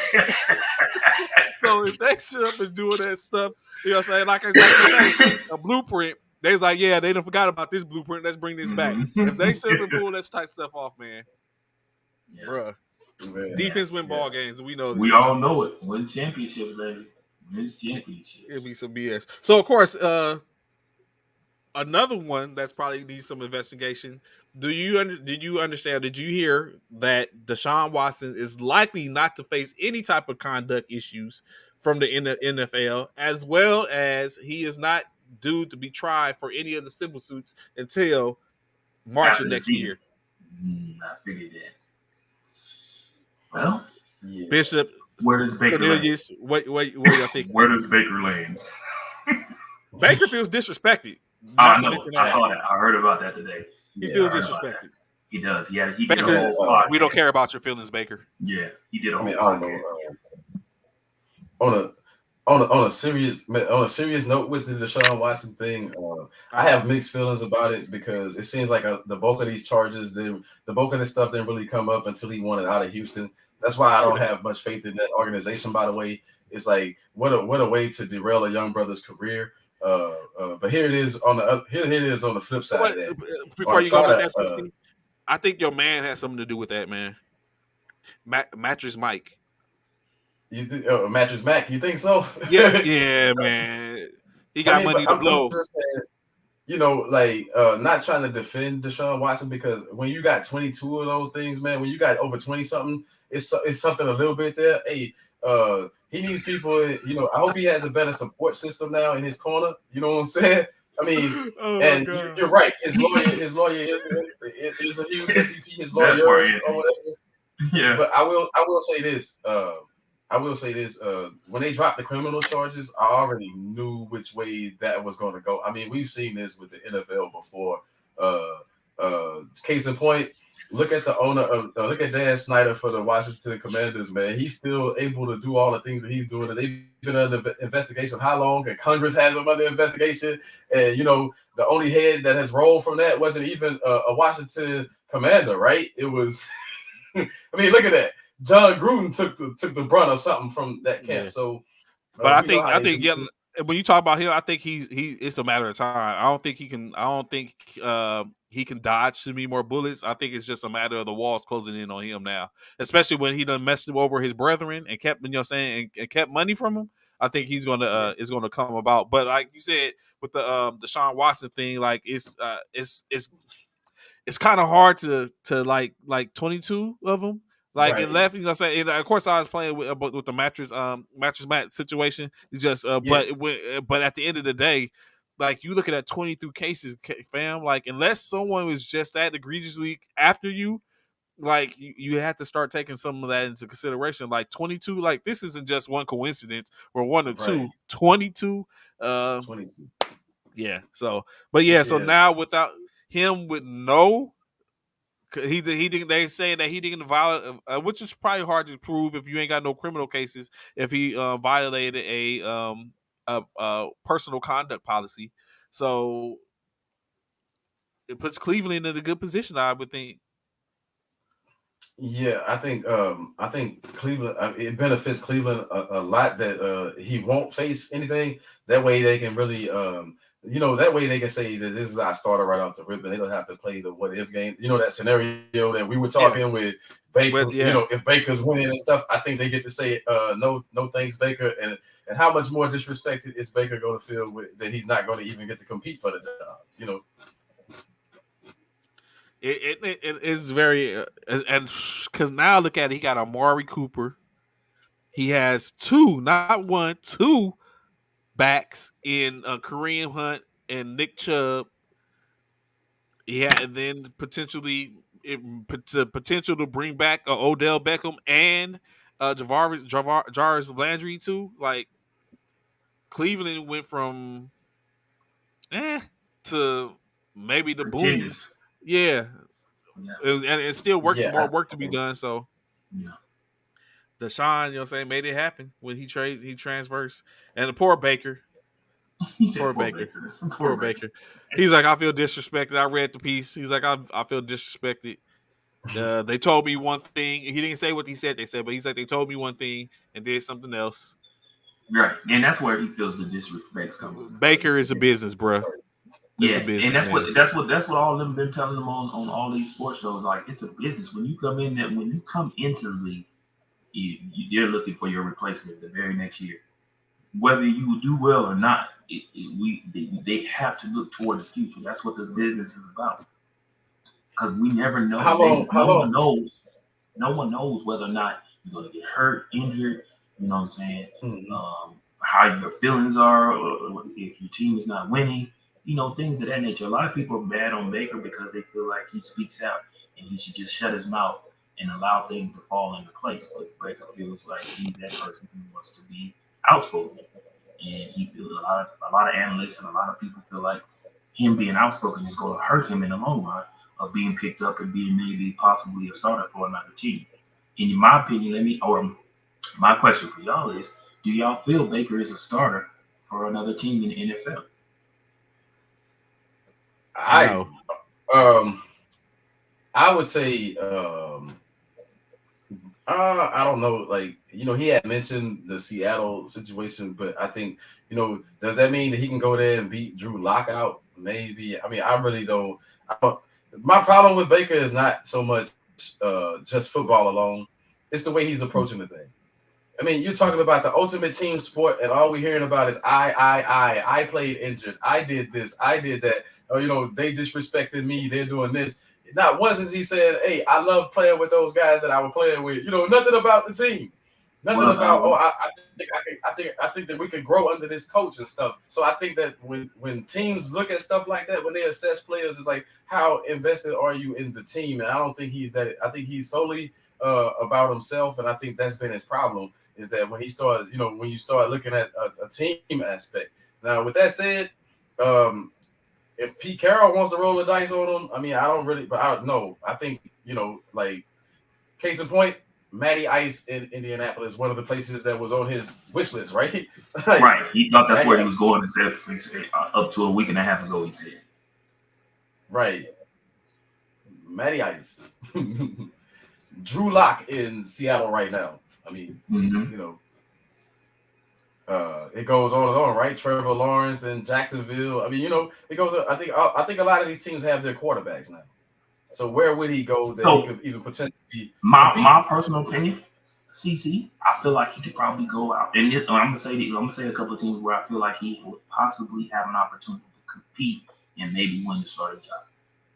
Miami, I feel like he could possibly go out there and beat out Tua. My personal opinion, I think he could do it. You think? Um, I think he could possibly beat out Tua out in Miami. I know this might surprise y'all. I feel like he could possibly go out to Washington and beat out Carson. Oh yeah, I give you that one. Yeah, I can see that happen. In my personal yeah, opinion, I think he could probably possibly yeah. go out there and do that. And then my other team was uh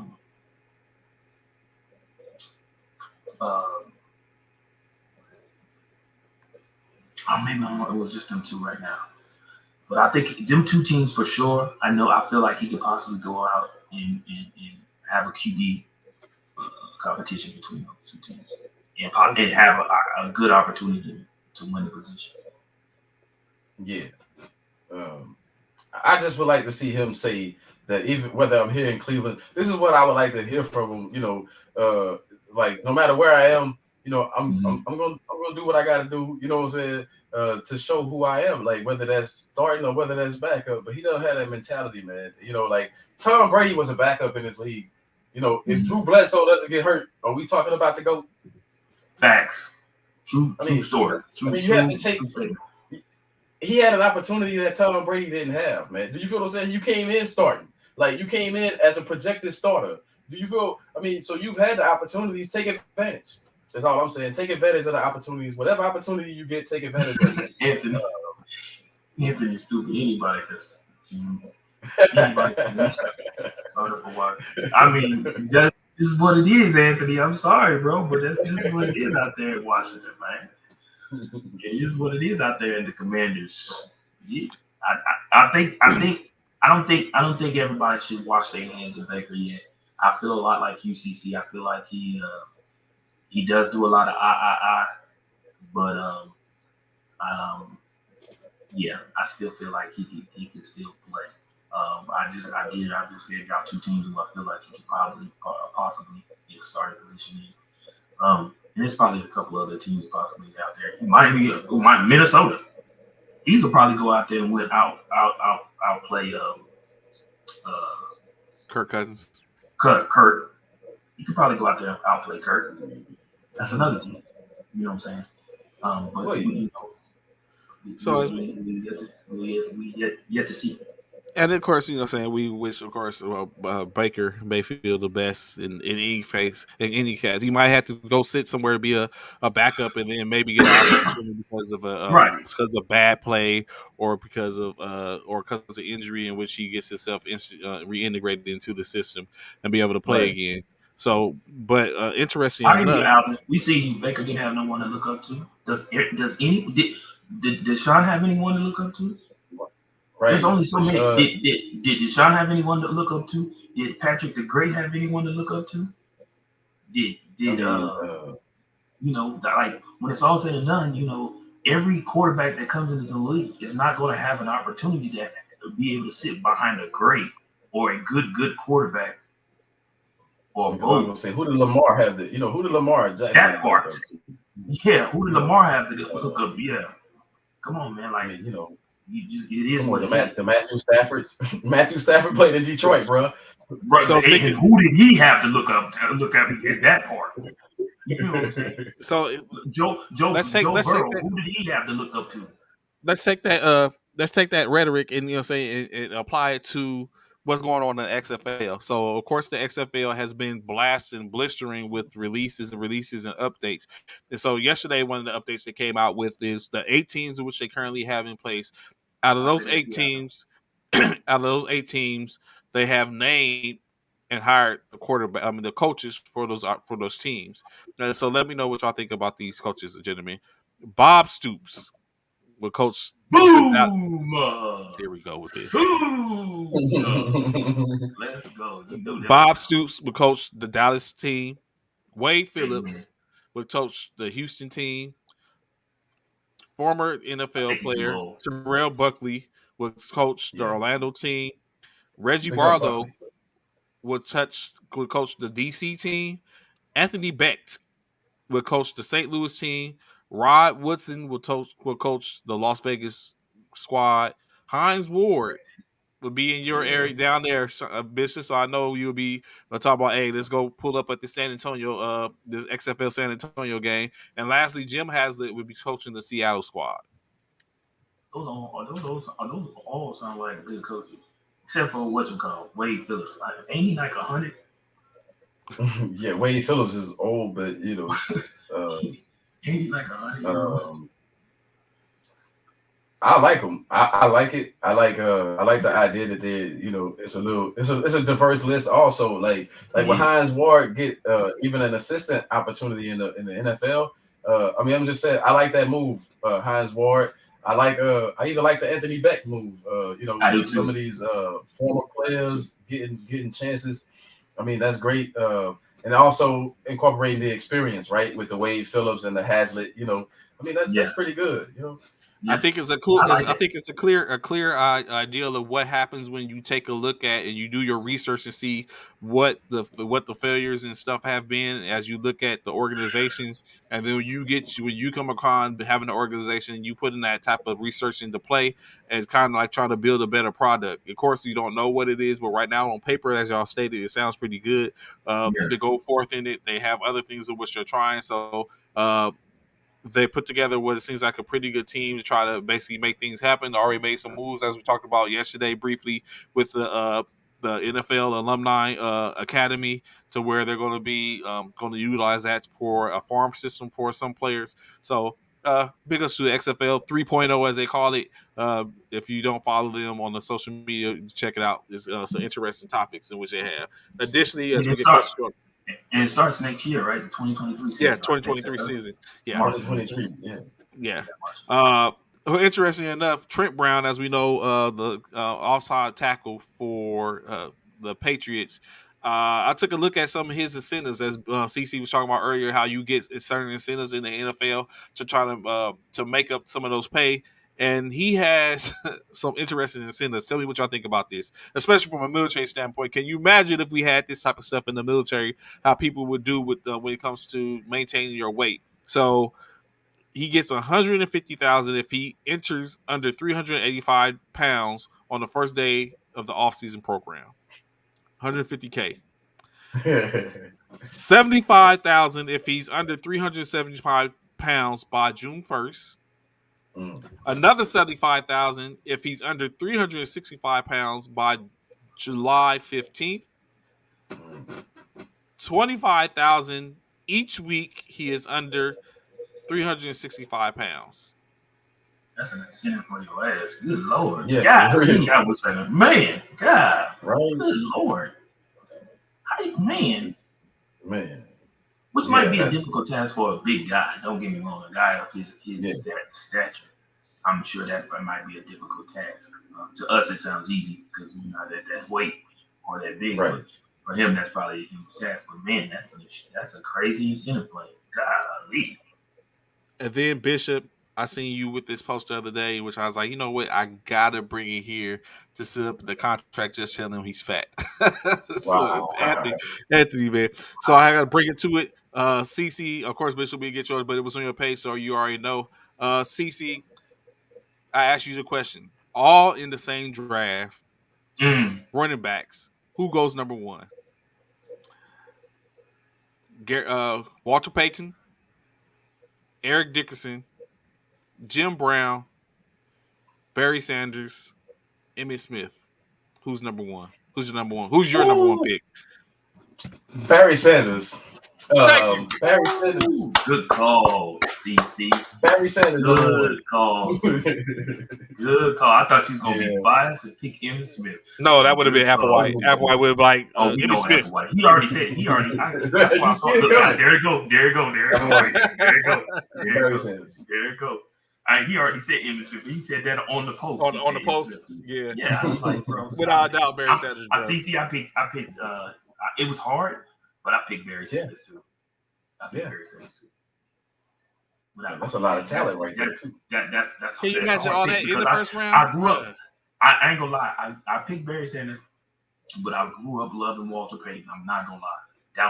That's who I Right. emulated myself. That's who I wanted to play my game because I played running back coming up, and that's who I did practice my game after. It was Walter Payton. Sweet. So that was my dude. You couldn't tell me he could do anything wrong in my eyes. But yeah, Barry Sanders is the guy in which I picked. But it was hard. You talking some of the greatest running backs ever. Jim Brown, Yes. Walter Payton. Yes. Come on, man. Like that's Okay. like that's crazy. But yeah, I saw that post Yeah. and I had to repost it.